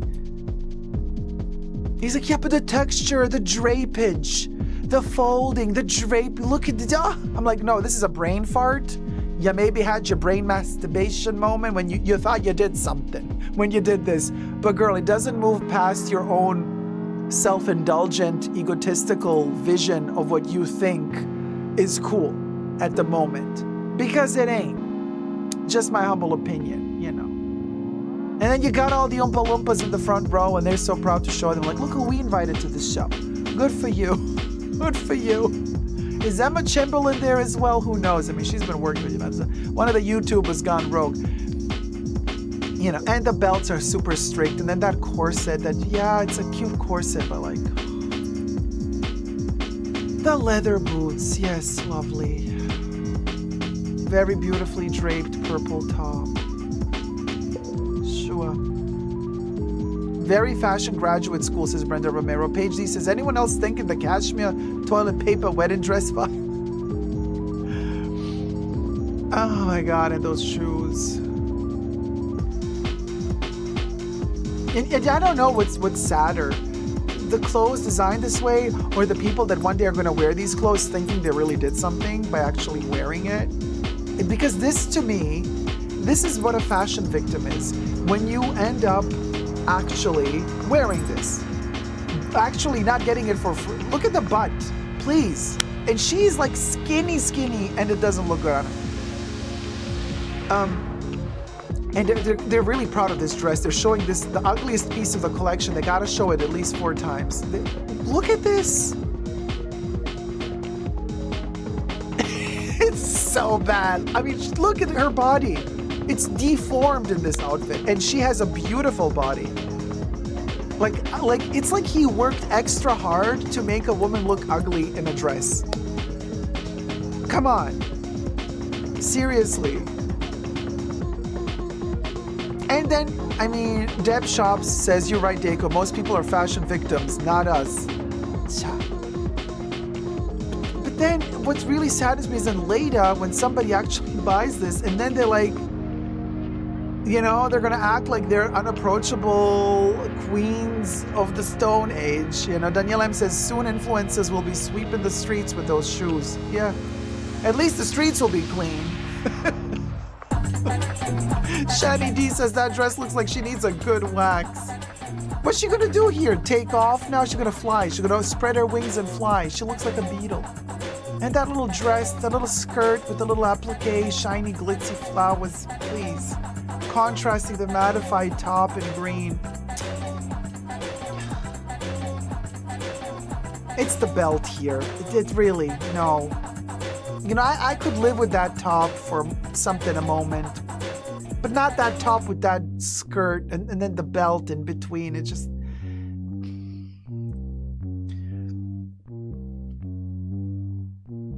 Why? Hundreds of years of fashion. And this is what we've come to? This is our evolution. Imagine being that person, and it could happen to any one of us. Don't tempt fate. Imagine us kicking the bucket tomorrow. And this being the last fashion show we ever watched. Imagine kicking the bucket. And this is where you ended, this is where your life came to an end. Like after seeing this is kind of like the highest evolution of fashion for you if you disappear tomorrow. I'm like, I don't want to go. Please, Jesus, do not take the wheel. I don't want to go. Having seen this as the last piece of fashion I've ever seen in my life. Shein needs to lend them a designer, says Squirrel Sandwich. Some of the earrings are okay, says Shen.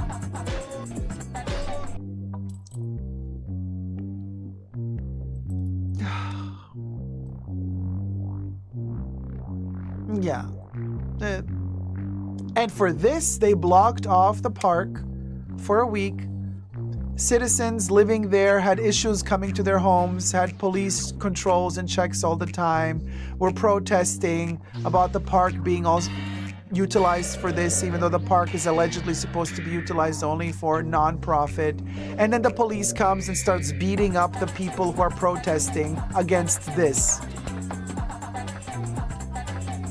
Maybe the police should have been attacking the designers who designed this instead. Because this is offensive to me. You're using such a gorgeous piece of architecture in a beautiful park to show this? Who's offensive now? Who's offensive now?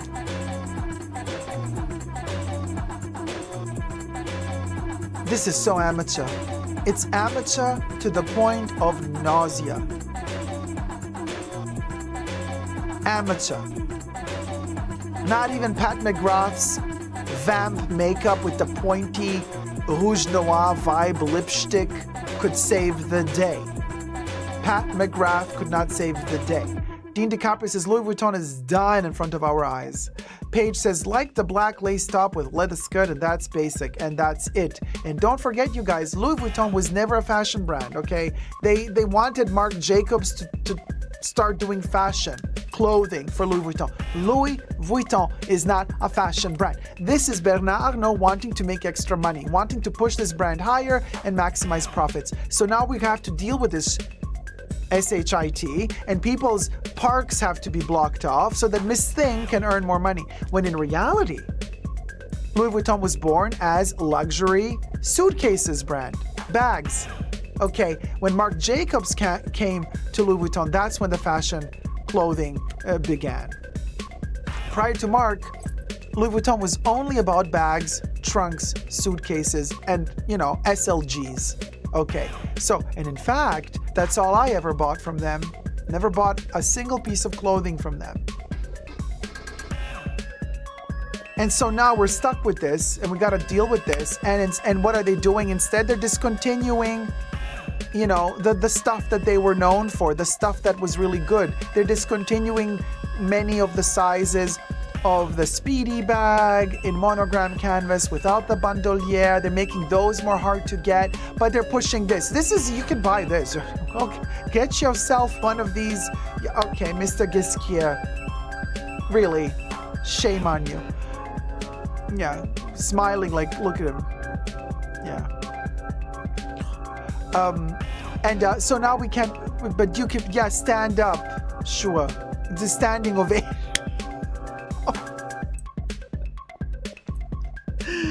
Standing ovation.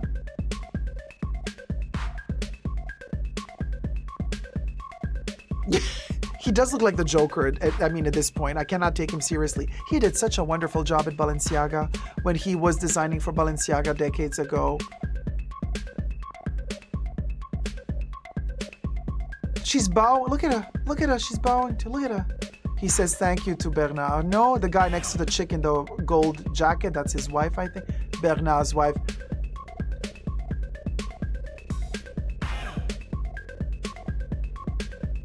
The rich rule the world. They just...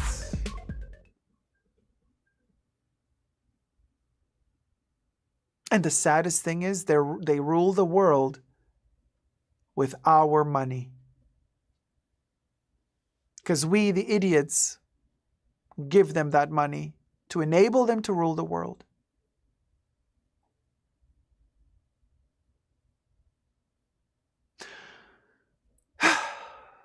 Thoughts and prayers down below. Subscribe, thumb up the video. Until next time, never forget to never give up on love. Bye.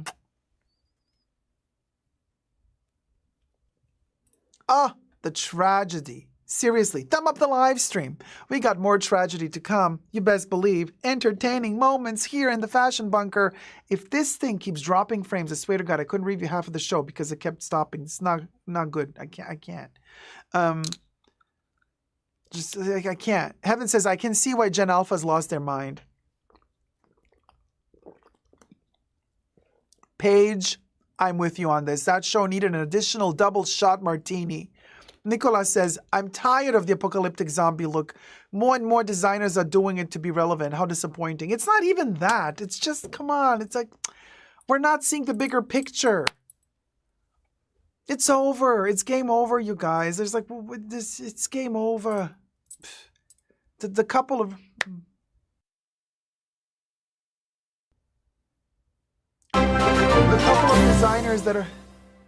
Oh, Brenda, thank you, my love. Brenda donated $20. Living for your fashion runaways reviews Dacob. Hit it, Bubbles.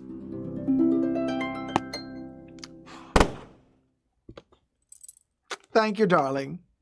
You know, I still respect Hermès the most at the end of the day. They keep it low-key. They do their little fashion shows in a little tiny enclosed space. You usually keep it sporty, simple, practical. You want the leather jacket, you can buy the expensive leather jacket. You want the stretchy little thing to go jogging with, but be bougie because it's expensive. We're going to sell you that as well. But they don't go in this weird-ass direction.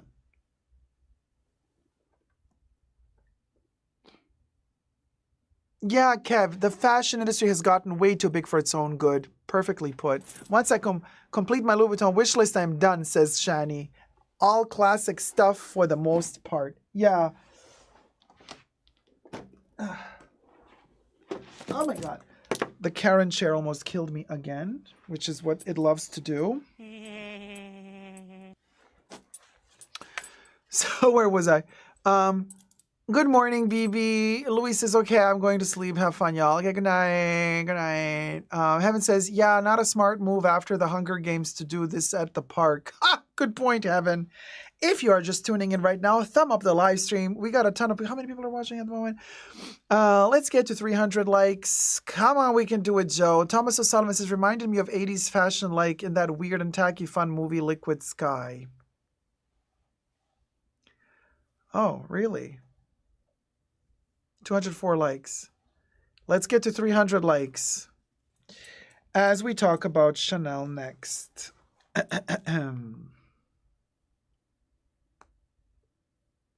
Chanel! Chanel! Chanel!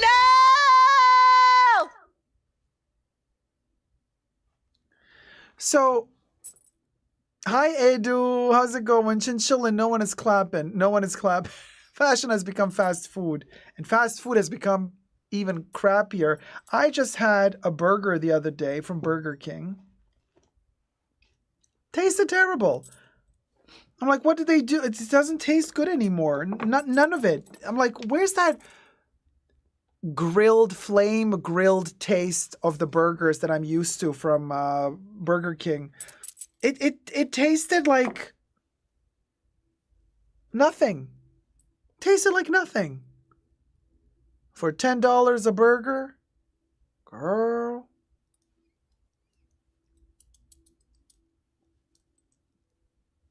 With a drink and a side, over $20. Are you for real? No. I mean, we have come to the limit. To the limit, honey.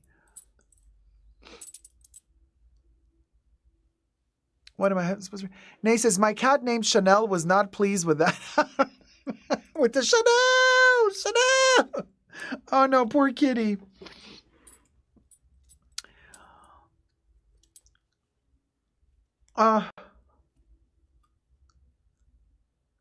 Okay, you guys.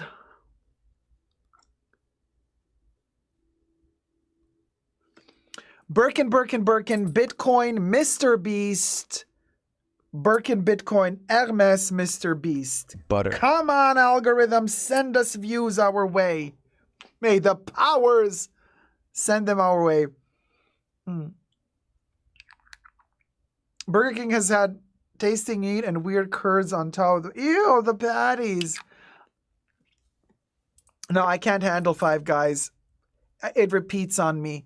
It's so oily and greasy. I can't handle. I can't. I used to really like them, and then at one point they changed their formula, and then it was just... All right. In-N-Out is not in New York yet. No, I don't believe it is.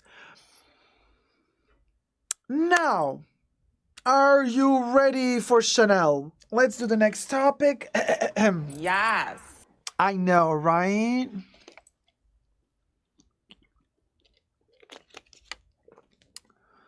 So,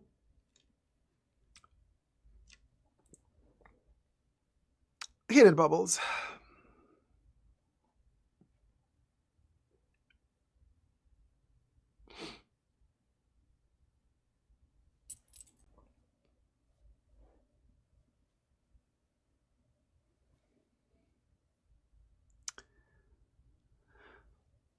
Hi everybody, Dacob here. Welcome back to the Fashion Bunker. So, the news has hit all over the globe that Bethenny Frankel was not allowed to enter Chanel.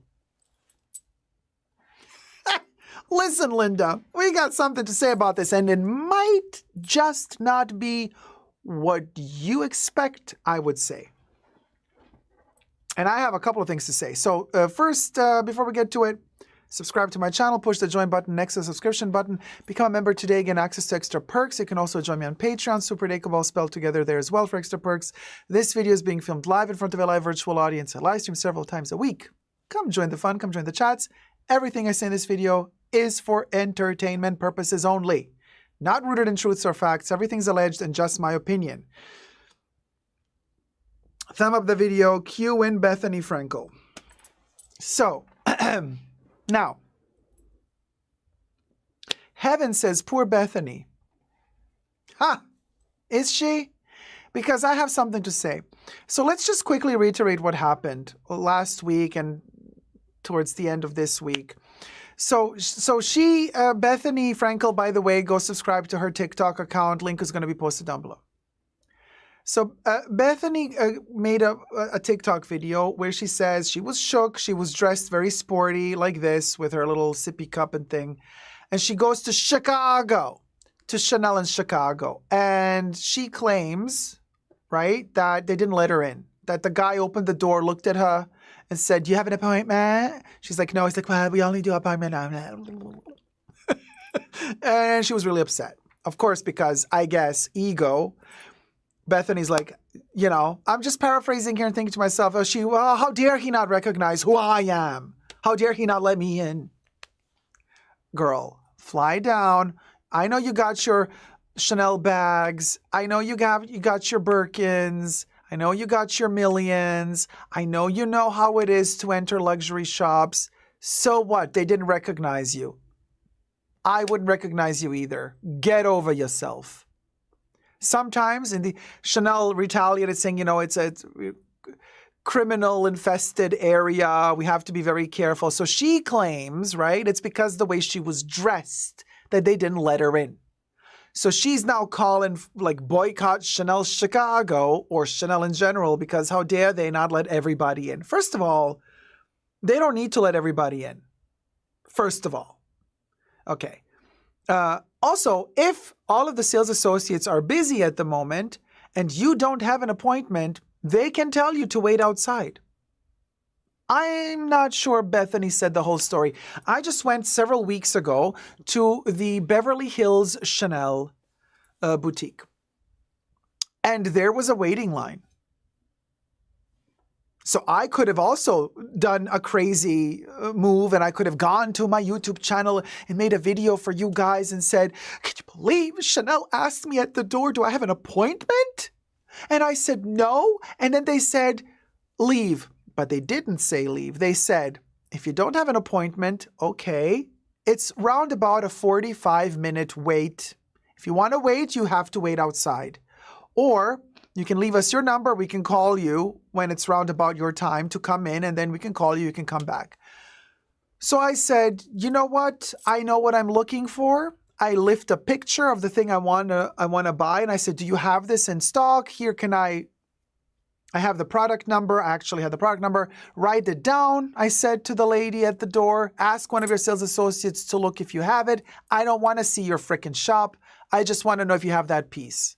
So I'll just wait out here till somebody can tell me if you have it in stock." They're like, "Oh, okay, yeah, we can do that." Great.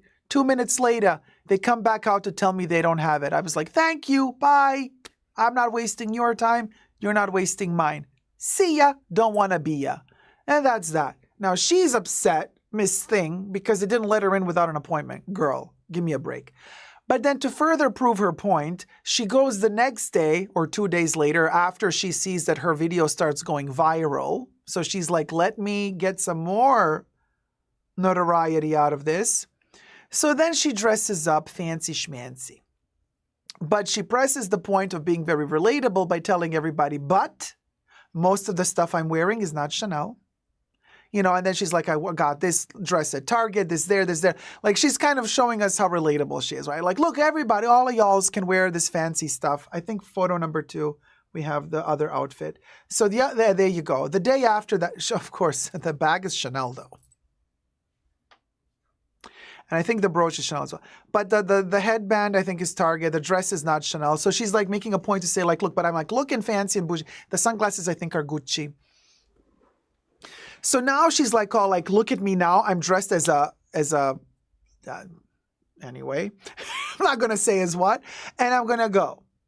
And I'm going to film. And so she thinks that now that she's dressed like what she thinks is like a boss, she's going to enter. And it's not going to be a problem. But you see, here's the thing. She could have manipulated the situation as well because somebody's filming her as she's walking towards the Chanel boutique, again, in Chicago. The security guy who's outside of the store opens the door for her. So she's waiting there for like, let's say 3 seconds, standing in line. Then the guy opens the door. She enters. The guy closes the door. The guy who's filming her is like 10 feet away, filming from a distance. Filming. The door's closed. Like literally 1, 2, 3, 4, 5, 6 seconds. And then she comes out again. Walks towards her cameraman and says, see, they let me in. No problem today because I'm dressed like this or something.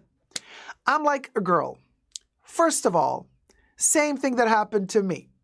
When I went to the LA boutique, at the door, there's a person with an iPad. Some people actually enter inside before the iPad person tells them you have an appointment today. You don't? That's okay. You can wait 45 minutes and then you can come back again. And we can assign you with the sales associates when they become free. The fact that she came into the boutique and we don't see what's filmed inside and then leaves after 6 seconds and says, I proved my point, I came in. No, girl, you don't prove anything to me. Because once you enter the boutique, somebody can be standing there with an iPad telling you, hi, welcome to Chanel. Do you have an appointment today? Because the security guy who opened the door for you, he doesn't get to ask you about appointments. He doesn't have the iPad that the sales associates have. He's doing security. So he opens the door to everybody he thinks is eligible to, enter the store. Obviously, that's what a doorman does. Same things apply when you enter a club at night, okay? Now, when she entered, 6 seconds in, and then she left again, I'm like, you're not proving any point. Had you stayed inside then for an hour or whatever, and you actually got a sales associate allocated to you immediately to work with you, then you might have had a bit of a better point. But here's my problem. The fact that, Bethenny's doing what she's doing to get views and stuff, I applaud her for that. More power to her. I have nothing against her getting a ton of views. I love the fact that she's getting a ton of views. My problem is the viewers. The viewers who are watching her videos, those are not clients of Chanel. So they're, of course, really happy that Chanel is being dragged in the mud now because of the situation, when in reality, I have the feeling, allegedly, Bethenny's building up something that to me doesn't seem really real. Because if you really are a customer of Chanel, hello, I'm one of them, you know how things go there. So for people saying, how dare Chanel do this, do that, I'm like, it's a luxury store. There are days when they're too full. And if they're too full, you won't just be able to enter like that. You're going to have to wait. Doesn't matter who you are.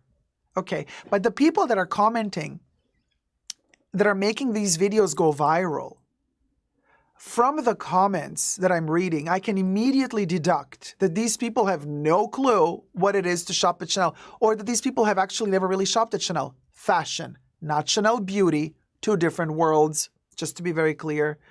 Kev says she's getting butthurt over the same things us plebeians experience every day. We wait in line. Period. That's exactly the point. So I think two things. We're she decided to not tell us. Allegedly. Just my speculation, just my opinion. The first day when they didn't let her in, they probably told her, there's a wait, you don't have an appointment? Well, there's a 45 to 50 minute wait. Do you want to wait? And she was appalled and said no. I'm just speculating here. Second day, she came like this, entered. Again, when she entered inside, they asked her, do you have an appointment? She said no, so she exited. But now she's making it sound like she entered. Haha, you see, it's all about how I look today. Yeah, I'm not buying it. I'm not buying it because I've been at Chanel way too many times to buy this story. You see, this is my issue that I'm having with this. But also, the people that are commenting, they're very vicious and cruel. They're like saying like, oh my God, how dare Chanel do this? I'm like, wait. Bottom line is this, you people. If you were really, really customers of Chanel, and if you really wanted to come for Chanel for doing something wrong, then let's not do what we always do. We the people, what do? We should be focusing on all the shit that the politicians are doing, our governments are doing to us. Instead, we're wasting our energy blabbering on about what Bethenny Frankel did. Guilty as charged, but we love to do it. But here's the thing. Just like the politicians, when they are in a pickle, if a politician messes up and they do something really, really bad, they want to cover up the bad stuff that they did. So they're going to try to ignite a fire somewhere else so that all of us idiot Oompa Loompas are going to start looking in that direction. They're good. They're masters at doing that. So we're going to look in that direction so that the fire that is here, we're not going to look at the fire while the whole house is burning down. We're going to look over there. Fancy schmancy glitter. Nice. Now, this is what's happening here. How is it happening here? I don't think Bethenny is guilty of this, but how is it happening here? Well, we are guilty. We, the consumer, are guilty. Why? Because don't comment if you're not a client of Chanel and you don't know what's going down. What is going down in reality? In reality, the real problems that I'm having as a client of Chanel is their degrading quality, alleged, lack of quality, their leather that's peeling, super expensive leather, but terrible quality, quality control being zero, after sales care being zero, allegedly, in my opinion, and the price increases that they keep justifying by saying, oh, the inflation rate is the reason, and harmonizing prices worldwide is the reason why we up our prices. We know that's not true. Stop doing that. So these are the four major issues that I have with Chanel. I don't even fight anymore or complain anymore about having to wait in line for 45 minutes to enter. I've given up hope on that. I don't complain about that. You see, it's a shame that a person with such a huge platform doesn't raise awareness about the things that are really bad about Chanel, in my opinion. Not the fact that she wasn't recognized and wasn't let in and her ego was hurt and now let's cancel them for that. That's not the real reason, in my humble opinion, why Chanel is really shitty at the moment. I have you see what I mean? So we're looking in the wrong direction. Now we're looking in the wrong direction. They're not letting me in because I look like a plebeian. That's not the issue. Every other luxury brand at the moment is going to be iffy about who enters their store. Maybe you should check out my channel more often and realize almost every week we do a video about some new break-in into these luxury stores, millions of dollars worth of goods stolen. So you best believe that after months and months and months of thievery, especially in the United States, these boutiques are going to be extra alert. They're losing they're hemorrhaging money, because they're getting broken into all the time. So she could be raising awareness about the quality issues, after sales care issues, price hike issues. But no, she chooses to raise awareness about her not being recognized at Chanel. Please, people, wake up. Be intelligent. See what is really important and focus on that, instead of wasting your time on Bethenny not being recognized at Chanel. Oh my God, what are we going to do? Let's go boycott Chanel because heaven forbid, they were not to recognize her again. So, you know what I'm saying? Girl, Brooke Gardner says your critical thinking skills are on point. Also, if she wanted to be scientific about it, she would wear the same ratchet clothes to try again. Really good point there as well, Brooke. Good point. And thank you. My Jersey accent, style bitch Chrissy. Style by Chrissy. Style by Chrissy. You spelled it like that on purpose, though, together. My Jersey accent. But anyway, they all have to wait, says Deb. I was on Rodeo a couple of weeks ago, got lucky and walked straight into Hermes, Louis Vuitton, Loewe, Dior, but I go on Tuesday mornings, better on low traffic days, stay away on the weekends. Yeah, the weekends, forget about it. Forget about it. Anyway, Bethenny, I wish you all the best, sweetie. Focus on the important things. Let your viewers know what is really wrong with these brands. Don't direct them in the wrong direction because of your ego. Come on, you're better than that, Beth. You're better than that. Love you loads, Beth. Go subscribe to Beth on TikTok. Thumb up the video. Never give up on love. Bye. Yeah, and thumb up the live stream while you're at it. Yeah, let's boycott Chanel because we're all dying to spend tens of thousands of peeling leather. I mean, you guys, you know, you understand. Next video. Thumb up this live stream, and I have because you see what we're doing here, the duality. We're learning about duality. What happened? We talked about the park in Louis Vuitton and the whole situation, and then cut, and then we reviewed the actual show. Okay. In the beginning, we were talking about Kelly, Osbourne, and, you know, Ozempic and what have you, whatnot, and then cut the whole situation with Juliana Rancic. Two sides of the medal. Now, we did the Bethenny Frankel going to Chanel on one day. There's another thing that happened on the same day. On the same day when Bethenny was trying to enter Chanel but was not allowed to.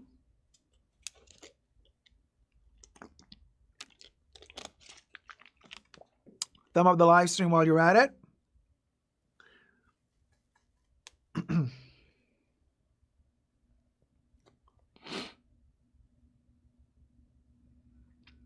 Hi everybody, Dacob here. Welcome back to the Fashion Bunker.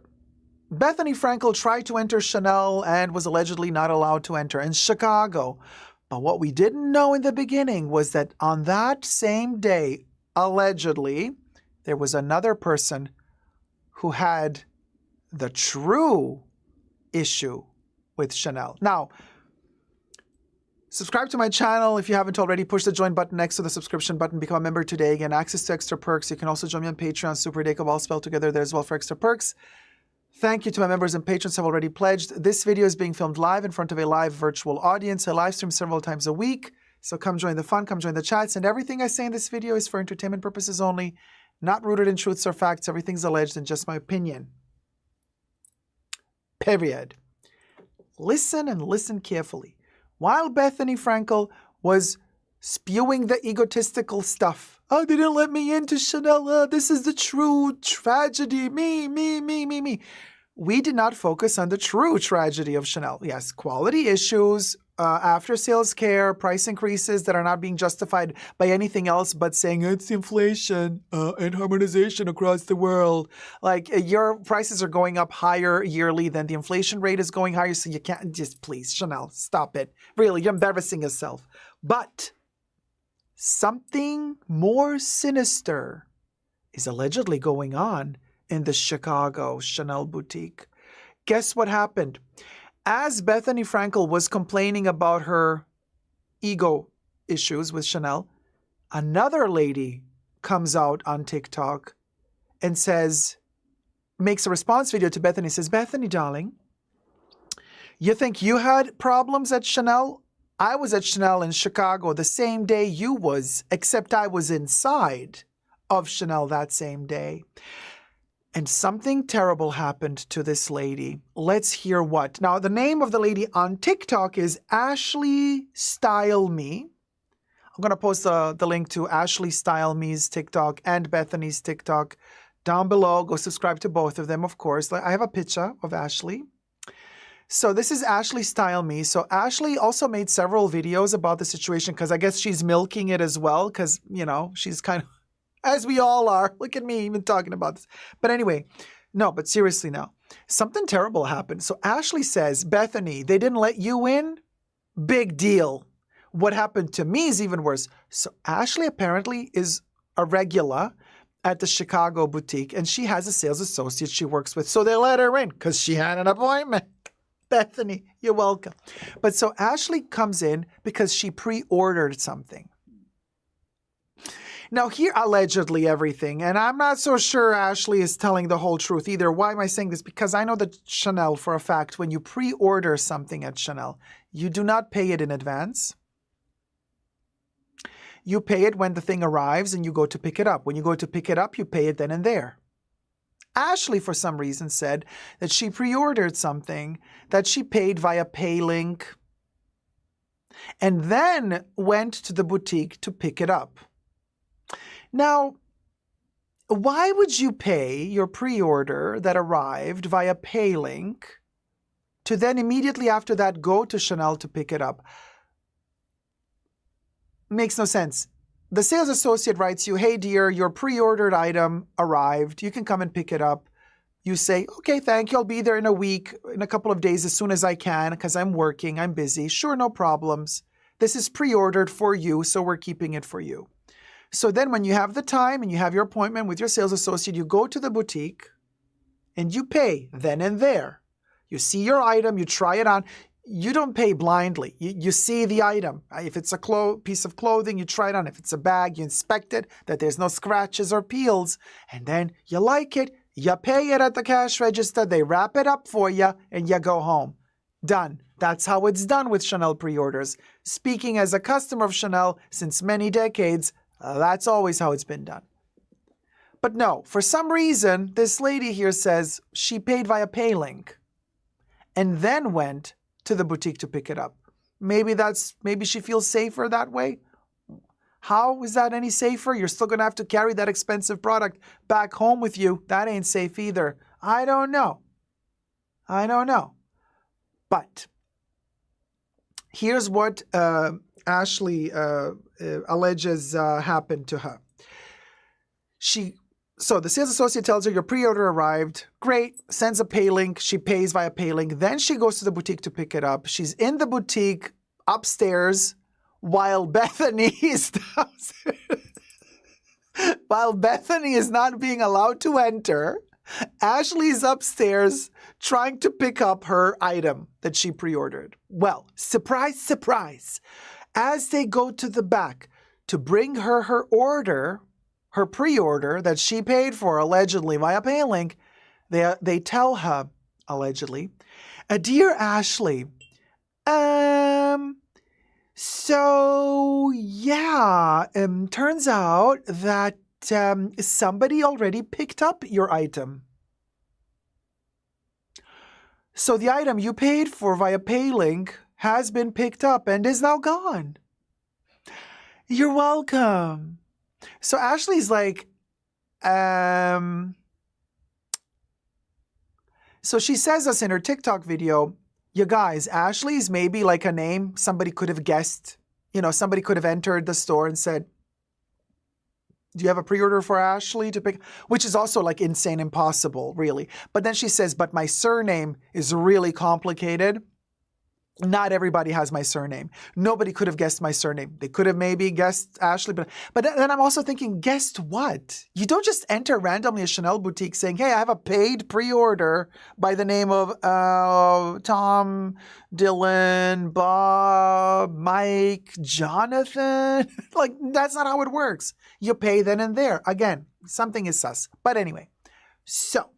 Oh, Debbie says, don't tell a friend. Debbie, you think a friend of Ashley stole her pre-ordered paid via PayLink item?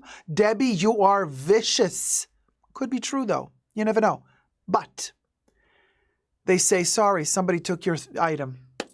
So she, furious, goes home, sees that Bethenny wasn't allowed to enter that same day, apparently. And so she says it makes a video in response to Bethenny saying what happened to her. Now, Ashley makes an update video and says, you guys, I have an update. She's like, listen, this is not on my sales associate. My sales associate is amazing. She says, my sales associate is great. This was not my sales associate's fault.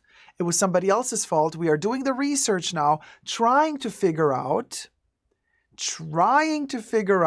Now, listen, you guys, Chanel is Fort Knox. Chanel is Fort Knox. There are cameras everywhere. It is really not difficult for them to look through the cameras and find out who picked up her bag or whatever items she pre-ordered. If indeed somebody did.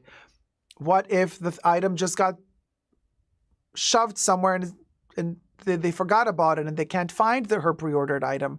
We don't know, because she says they claimed that somebody took it away. It's not that they told her, sorry, we cannot find your item. Maybe it's been misplaced. No, they said to her, she says to us that they said to her, no, somebody else picked it up. I'm like, okay. So she says her sales associate is working on it, but she doesn't want to disclose too many informations about it, like too much information about the situation, because she doesn't want to give away what they're doing in terms of research. Like, they're on to something, which, Debbie, leads me to the point that maybe you're right. Maybe they're suspecting that a friend of hers stole her bag. Oh my God. Well, that would be the day. But anyway, so now she says she's going to make an update video soon as she knows what actually happened to her bag.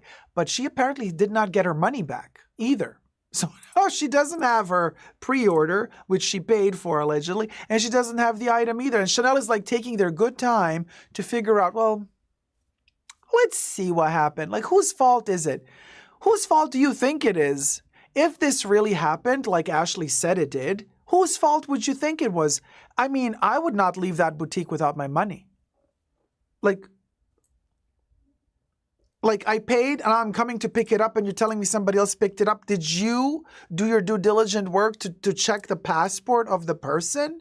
How can you just give somebody randomly my purchase without checking out their name? Like, how is that even possible? Unless you're misplacing something, because there's a lot of rich people that buy a lot of stuff. And they sometimes buy in bulk, and then they ship it all to their hotel room or home. Then some sales associate might have made the mistake to add to the bunch of stuff that somebody's purchasing also your purchase, thinking, oh, they also bought this. And then they put the bundle together and they send it off to the hotel, to the suite. They send it off to the apartment, and then it's gone. That could have happened. That I could see how that could happen. Also terrible, but it could happen. But the way that she's phrasing it doesn't sound like that's what happened. But if that did happen, if the person that is so rich and got all the stuff delivered and that one thing was not what they bought and they got it for free, would that rich person be so correct to then kind of call Chanel and say, you sent me an extra bag? Would you do that? Because whoever sent you the bag probably did not sign off that the bag was sent. So what would you do? What would you do if you received an extra bag with your big order? Meaning you're already a big spending customer. You already spent your $100,000 on your seasonal purchases in that one go, and they added the extra bag, and you're like, oh, cute, thank you for the extra bag. Would you be like, okay, you know what, I'm going to send this back to you? Or would you like keep it and claim you never received it? Debbie says, I would call the store. Hummer Class says, this happened to me, but at Wendy's. You got somebody else's burger? Deb Shop says, I would tell the store. I would not keep the item. Brenda Romero says, I'd return it. It's bad karma, says Deb Shops. Interesting. Cecilia Brown says, Louis Vuitton sometimes asks you to pay via PayLink, but you get a special. Cecilia, Louis Vuitton works completely differently to Chanel. At Louis Vuitton, you have to pay in advance every pre-order. You have to. Very different. You don't do that with Chanel. Chanel does not accept prepays. Chanel does not accept prepays. When you pre-order at Louis, and I have done that in the past, they took my money. Then when the item arrives, they allow you to reject the item and get your money back, or to keep the item. Chanel doesn't do that. Chanel does not take a penny for your pre-order if they accept your pre-order to begin with. And then when the piece arrives, you go inspect the piece, pay it then and there. Very different from Louis Vuitton. Let me know your thoughts and prayers down below. Is the solution, is there going to be a solution to the situation? Is Ashley going to get her money back or her item back? What do you guys think? Let me know your thoughts and prayers down below. Until next time, never forget to never give up on love. Bye. Next man says, what would I do? They say one man's mistake is other man's beefsteak. Yana says they may not even recognize that they received an extra bag. Yeah, if they're that like rich and ordered 50,000 pieces, probably they might not even recognize. Squirrel says, did she order on a dupe scam link? Everything's possible. Hummer Class says, when Wendy's gave my order to somebody else, I acted a fool. Imagine if I was Chanel, I would be in jail. Well, if it's somebody else's mistake and not your mistake, I'm not sure legally, technically, if you would go to jail or not. Life of Deanna Fierce. There must be a camera, can see who pick it up. For sure. But the question is, why aren't they releasing that footage? Now, technically, only the police has access to said footage. You know, Chanel can't just like go to Ashley and tell her, look, this is the camera footage. They're not allowed to. There's security laws, privacy laws. So Ashley has to go to the police, request to check the cameras. The police goes to Chanel and says, here's a warrant or whatever it's called. We need to see your camera footage from this day, from this hour to this hour. And then Chanel obliges. The police inspects the footage, and then the police sees who exited the store with the item that was allegedly stolen. And then the police can, depending on what sort of legal claims Ashley has, the police can then give this footage to her lawyer or to her to pursue further legal action against the thief. But the question is, who's liable here? I believe Chanel is liable because Chanel gave the package away to the wrong person that didn't pay for the package. So for Chanel to send her home, not give her the money and not give her the product is kind of like, no. That's where I would think you can sue Chanel, because Chanel has not fulfilled their part of the deal. Their part of the sales contractual obligations or whatever have you. Tina, she doesn't look too upset. No, she looked very... Tina, you're right. Yeah, she did not look upset in her videos, in both of the videos I've seen. Exploring with Chris. How's it going, sweetie? No such things like pay link or pre-order for Chanel in Malaysia. Too much scammer. There you go. But also not in Europe and in America, sweetie. Same. Sylvia says, hello, gays and girls. Hi, Sylvia. So yeah. So El Boogie says, Chanel is not cheap. I just can't imagine leaving the store without my money or my item. Exactly. Exactly. Heaven says Chanel is at fault. Just give her money if she has the receipts. Of course she has the receipts. I mean, plus she has the convo. She claims that she has a sales associate that she regularly works with in that shop. It's like a no-brainer. But what is really interesting, like her first video, it sounds like she was not dealing with her regular sales associate. In the second video, she says that her regular sales associate is on it and trying to fix the problem. And I'm like, so what happened in the first video? I would say, give it to me before leaving. Show me to me, please. Send it to me, baby. Please send it to me. A little meme moment. The meme. Brenda says, Ashley maybe is just taking advantage of the sitch to make drama content and views. Brenda, thank you for saying this, because this is a good point, because also, you know what she was doing? What Ashley was doing? Something that I really cannot stand. Please, somebody in the chats, tell me who started this trend on TikTok, or even before TikTok, like on Reels on Instagram. Who started this freaking trend of like acting like I'm so busy getting my makeup done, or like eating something or cooking while I'm talking to you about something else that happened. It irritates the shit out of me. That's exactly what Ashley was doing.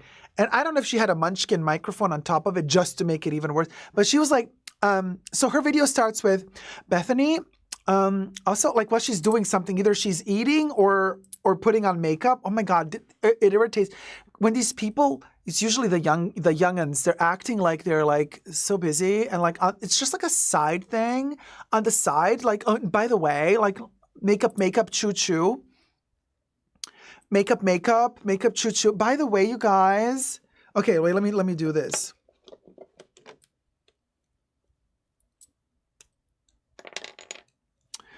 Hi, Bethenny. I just wanted to let you know that while you were at the store that same day, I was at the store as well. And oh my God, something terrible happened to me.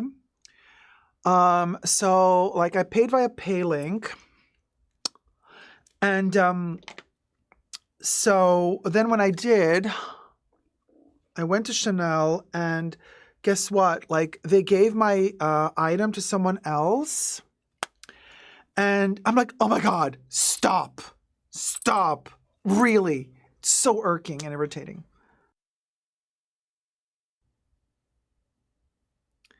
They think the video is more captivating for Gen Z if you do that. So somebody started that trend and then everybody's copying it, you know. Munchkin microphone as well. Oh my God. I see the Munchkin microphone and my nipples start barfing. So then she's doing this, not really bothered at all or nervous, you know, the fact that she doesn't have her money nor her pre-order. And she's just like chill. So there's that issue that I'm thinking maybe, you know, that annoyed me. But then I'm thinking, is she inventing this story because she wants to get more clicks out of this? Looks like she's fallen for a scammer. If she knew that Chanel didn't do payments via PayLink, then she should have smelled a rat. At least I would. Interesting point. No. Wait, Cecilia. Chanel does do PayLinks if you request a PayLink. If your pre-order arrived and you want to pay via PayLink, you can request a PayLink. They've used PayLinks also during the pandemic in the lockdown situation when you did a click and collect. So you would click and collect. I remember when I was purchasing stuff during the lockdown, you can't enter the boutique, but so they sent your sales associate sends you the PayLink, you pay, then you go to the boutique, you're standing outside. Okay, you give them the code or, you know, you write your sales associate, blah, blah. They come outside of the boutique with the bag and they hand you the bag because you paid. So they also do PayLinks. It's not like they don't do PayLinks. Dacob, my point about Louis Vuitton was about showing ID and some kind of code. If this really took place, Chanel should have checked the ID of the person collecting. This is what Ashley claims they should have done. Because she claims somebody did not do their job properly. Like, how can you give away my product to somebody? And she says, hey, my name is Ashley. Sure, there can be a lot of Ashleys out there. But then she says, I'm not going to share with you my surname. But my surname is not a typical surname. It's not a surname that everybody has. So she's like, how could somebody, like nobody's going to have my name and my surname on their ID.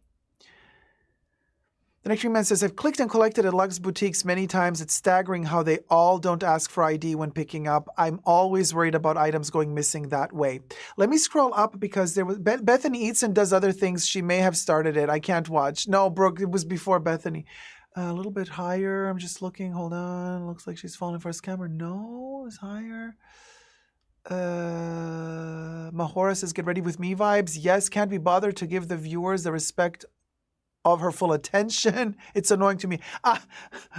Heaven hates those stitches. Do not a little bit higher. Surely the store. Oh, hi, Nicholas. Surely the store would have asked her for the receipt number to match the pre-order before handing it over. Maybe not. That's not the comment. I was a little bit higher. Hummer class, more than likely Chanel is at fault, but who knows? They might got something to protect them liability, right? Who knows? Style by Chrissy. LOL, was that a clip from Cornhub? Wait, what were we talking about? Caroline says, good evening. Hi, Caroline. Freezing here in Tasmania. Stay warm, sweetie. Brenda says, Ashley maybe is just taking advantage of the sitch. Okay, now above that was another comment. Yes. Hero Pup says, also, if she has a sales associate who she works with there, how in the first place did someone guess her name for her package? That's the point that I was also thinking is a little bit sus because, like I said, in her first video, it doesn't sound like she's dealing with her sales associate. In her second video, she says that her sales associate is on it to solve the sitch. Sus to me. Sus to me. But hey, It's content, and we love to dig. We love to be our little luxury Poirots, little Agatha Christie luxury hoes. Poirot, ho, tomato. And it's really interesting to see how this plays out. Either way, either Ashley is creating the next video, she's planning out what to do, or this thing really did happen and she's just waiting to see what the outcome is before she shares it with us. Either way, we're titillating, darling, to figure out what will go, will go. Yana says, even if she had a common surname, Chanel must check. I think they're liable if her story is true. You never know. Tina says, I think maybe someone, maybe her friend, got the product and she is double dipping. This possible a scammer that knows the system. But why would she be filming this TikTok video? If she really masterminded the scammery with a friend of hers and her friend picked it up, knowing that that day her sales associate was not working, so it made it easier to scam the pickup sitch. Aha! But then why make a video about it? It makes you more vulnerable to getting caught. Be happy you got the bag, now run. You know what I'm saying? Like, don't make a video about it to gloat. Well, ego gets in the way. Mostly, all of these robbers, a lot of these robbers, they get caught when their ego gets in the way. Once they think they've succeeded with the thievery, and then they kind of, you know, they loosen up a little bit. They're not really very cautious, you know. What did they say? Loose lips, break hips, something like that? And then they get caught. Yeah, nay, sounds like a really stupid idea to do that. But Heaven says, okay, I had to check her page out. She's so empty, she's trying to get the views. Aha, Heaven, you think. Susie and the I Hate Store-Bought Pesto story. What's that? But she pretty. Oh, she's gorgeous. Heaven, Ashley is beautiful. Beautiful. Triple dipping, Nectarine Man. So we want 2 bags for free and the money. Loose lips sink ships. Oh, that's the one, Shani D. That's the one. What did I say? Loose lips break hips. It's like I'm getting in that age where hips start breaking. So I guess there you go. Loose lips break hips, but in reality, it's loose lips sink ships. Heaven says the store-bought pesto is when people started stitching into other videos like she did with Bethenny's. Oh, Heaven, I didn't know that. Thank you. I need to, the pesto video. I have to see the pesto video. Heaven is like, how do I know this? I don't know. Shakira said that one? What did Shakira say? The pesto thing? Didn't Shakira do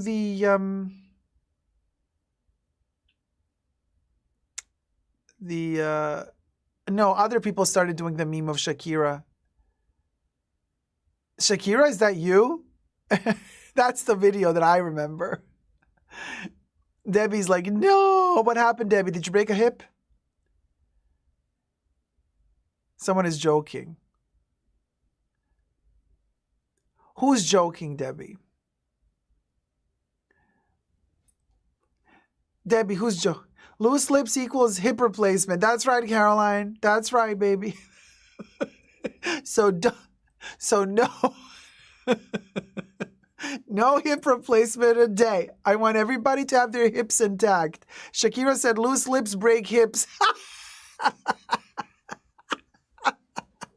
I see what you did there, Nay. That's the one. That's the one. Shakira with her hips, baby. Listen, that's her moneymaker. If she ever were to lose those hips, what's she going to do? Brenda says, I thought she said hips don't lie. Her hips don't lie, honey. No, they don't. Even when they're broke. Robbie's waiting for hip replacement. Yeah, you pulled a Shakira, Robbie. Wait, I did a pun. Yeah, you did a pun, Nay. Yes, you did. And I understood it. Nay's like, wait, did I do a pun? You did a pun.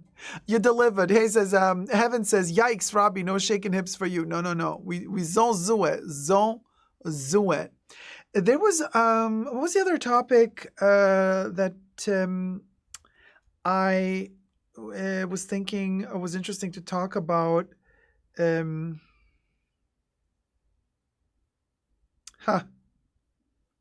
Something else happened. Wait, what was it? I was thinking about it earlier today. And then I didn't... What was it?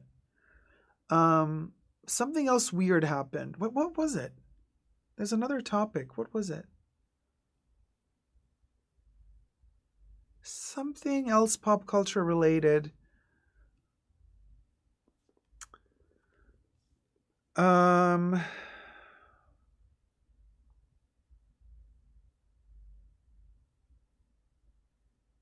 can't remember. Was it like some movie thing related? No.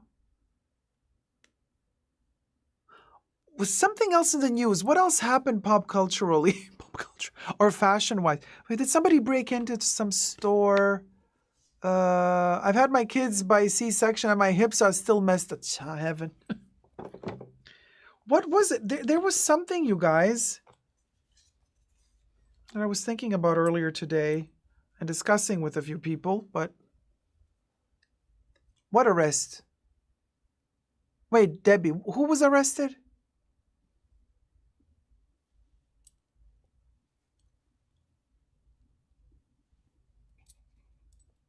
Oh, did he? They arrested? Really? Oh, Nicki Minaj. No, but we spoke about that. Yeah, no. Nicki Minaj, we mentioned the arrest earlier on in the show. No, something else.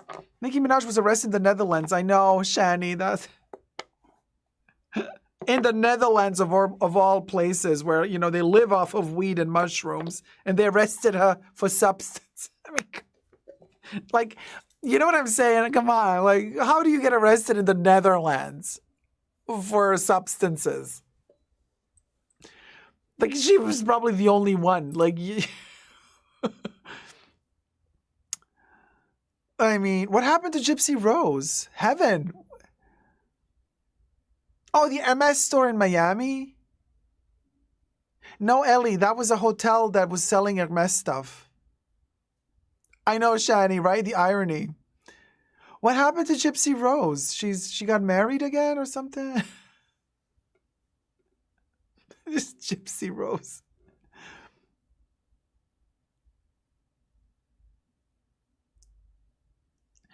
Yes. I've seen she had a meeting with a Kardashian. Yeah, they did meet up. I saw something. I don't know what they're going to do together. Oh my God. I actually commented on that post. So on Instagram, right? It's like an Insta reel or something. So I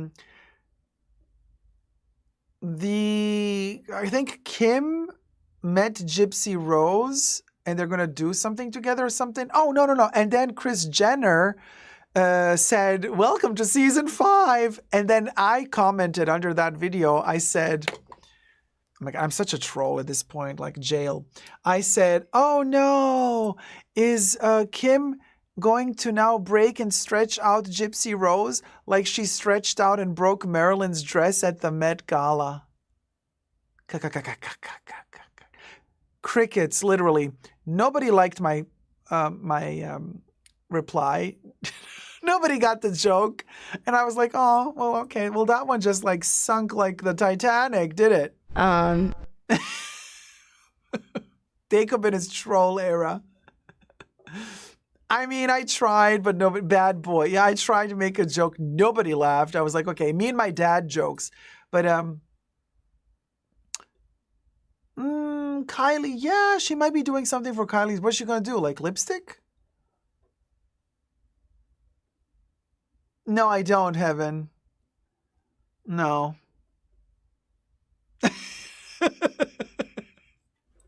No. Anyway.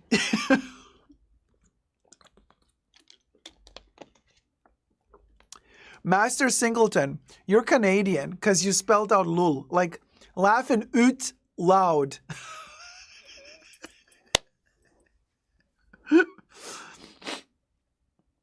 Debbie, you know Finsta. Heaven says, Gipsy let me down. She's bullying peeps, so she's a no. Really? What's she doing? Kim is going to use Gipsy Rose now to increase her cash flow. Weird. Well, I don't know what she would do, a collaboration. Chilla X and Chica. Maybe she wants tips to take out Kanye. Oh my God. Chilla.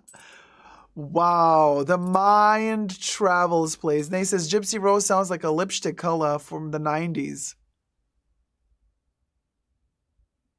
I could see that being a lipstick color even from the 80s. But definitely something that could be like MAC, 90s MAC lipstick. Squirrel says, I don't want to buy lipstick from someone that conspired to murder. Well, people change, she did her time. She served her time. Evan says, I think they meant to just talk about how Gypsy can be an influencer. Same with, look, you guys, if you pay your dues and you've been to the slammer and then you're done. So, I mean, Anna Delvi.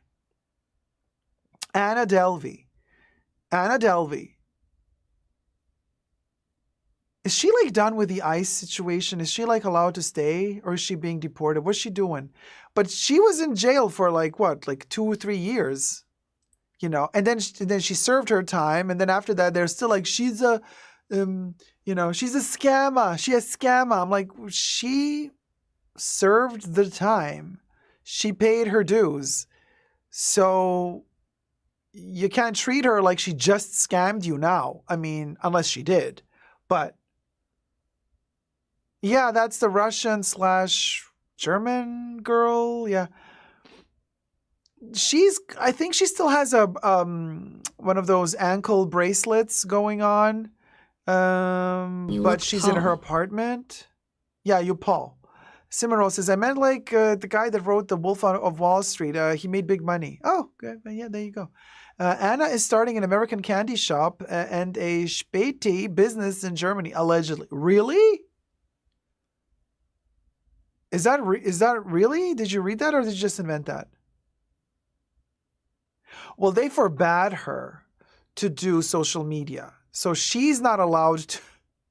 Somebody can do it for her, but she's not allowed to have a social media presence. Now, I don't know how that works because she did have an Instagram account. Does she still have it? Well, let me check. Let me see. I'm going to, let's see if Anna Delvi.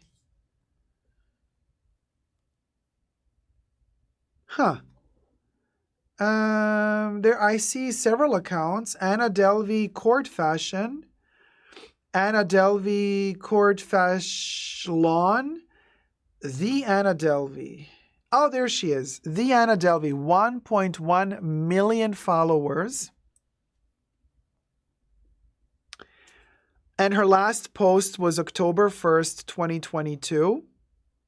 And I think after that, she got her court restraint. Like she was not allowed to post, to have a social media presence. So she stopped posting, I think.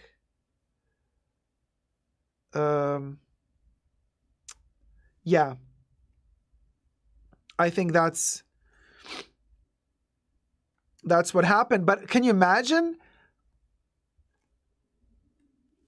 Like, you stopped posting in 2022 and you still have 1.1 million followers on Instagram. Quinn. Quinn. Like, Quinn. Quinn.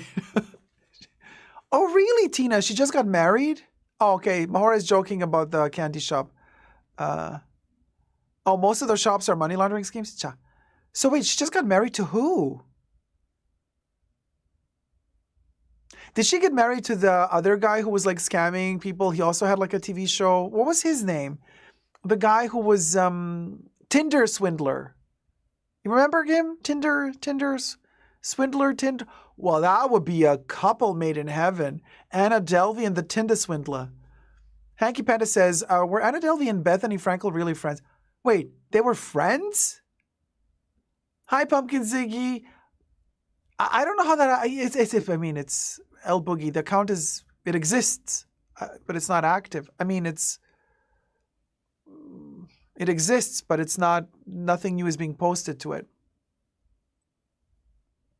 So I'm not so sure who you remember, guys, the Tinder swindler, Tinder swindler, the TV show, and the guy was also like tricking chicks into giving him money and stuff. So Yeah. So him and Anna Delvi. Such a vibe. I wonder what the universe was trying to tell us when, during the lockdown, everything shut down. Like all of these weird TV shows came out. The first one being Tiger King. Talk about a swindler. And then we got the Anna Delvi thing, and then Tinder swindler. Like all of these shows happened during the lockdown. Very weird. Very weird. I don't know if he was an Asian guy, Mahora. No, he wasn't. Hanky Panda, I always read it as Tilda Swinton, not the Tinder swindler. Yeah, it was the beginning of Candy Cane, Tiger King.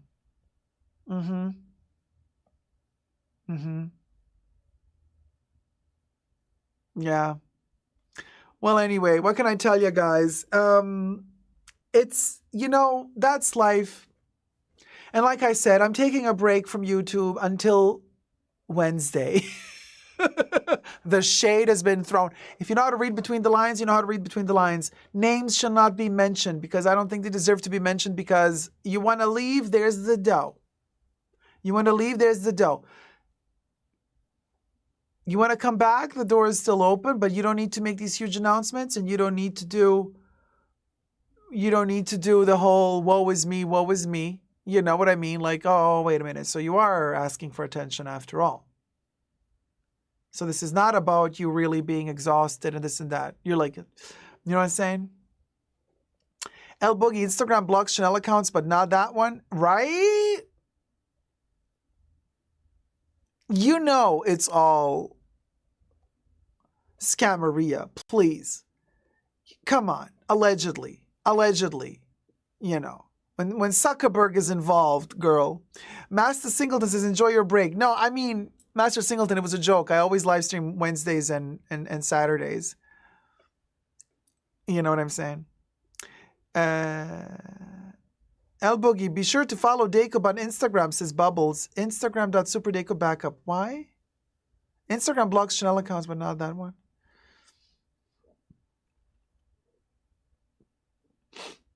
Okay, so El Boogie said Instagram blocks Chanel accounts, but not that one. But then Bubbles is like, but follow Dacob on Super Dacob Backup.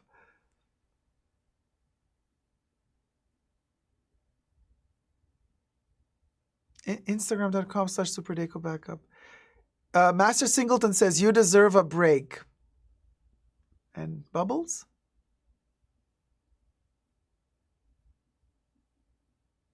I guess Bubbles wanted to make a joke. Okay. Heaven says, oh God, Carol, what happened to Carol? Enjoy your break. Hey, all you cool cats and kittens. Hi, Hanky Panda. Sarcasm is not being recognized. Never, Debbie. Never. I know, right? Just kidding. All right. Well, you guys, listen. Thank you, mods, for being with us. Hit it, Bubbles. A special thanks to the mods in the fashion bunker. Thanks to Debbie, Jesus, Creation, Nicole, Kebs, and Gloria. Bubbles loves you.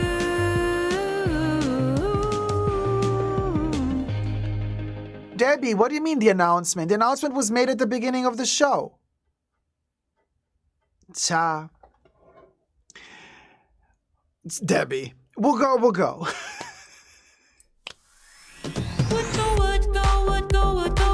go. Debbie's joking. Thank God. I was like, we're losing her. We're losing her.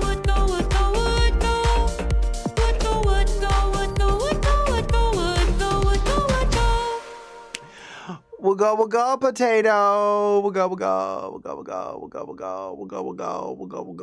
go. Living ferret next. Hit it, Bublé. I'm living ferret, living ferret, living ferret, living ferret, living ferret, living ferret. And Bubbles woke Kev up. Kev was asleep, and Bubbles started singing and woke poor Kev up. But now, we keep it holy. We keep it dying ferret. Hit it, Bublé. Dying ferret, dying ferret, dying ferret, dying ferret, dying ferret. And now, finally, somebody requested Baby Yoda at the beginning of the show. Well, we do have Baby Yoda for you. He is transparent. He is little. He is that Baby Yoda after all. Baby Yoda, are you the cha? Are you the cha? Are you the cha? Baby Yoda in the house. Hit it, Baby Yoda. Ciao, ciao, ciao, ciao. Ciao, ciao, ciao, ciao. Ciao, ciao, ciao. Ciao.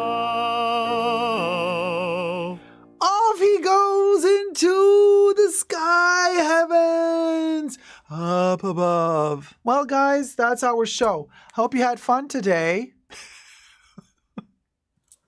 Hope you had fun in this crazy fashion bunker. You know, we're all over the place. You know what I'm saying? Let me just do my little hair. This is like, the hair. you know what I'm saying? You know what I'm saying? Butter. I hope you have a wonderful rest of your weekend, you know. And I hope that you enjoy, rejoice, manage to sleep a little, you know. Replenish your juices, replenish your energies to start the new week. And Brenda says, this week I saw loads of Baby Yoda merchandise on my local supermarket sale rack, and I sang cha, cha, cha, cha. Teresa says, great stream as always. Have a great rest of your weekend. Dacob and everyone, thank you, Terry, so much. Very kind and generous of you. Thank you. Have a great week, everyone. Have a wonderful beginning of the new week, and I shall see you all if the stars align next Wednesday. Never give up on love. Bye.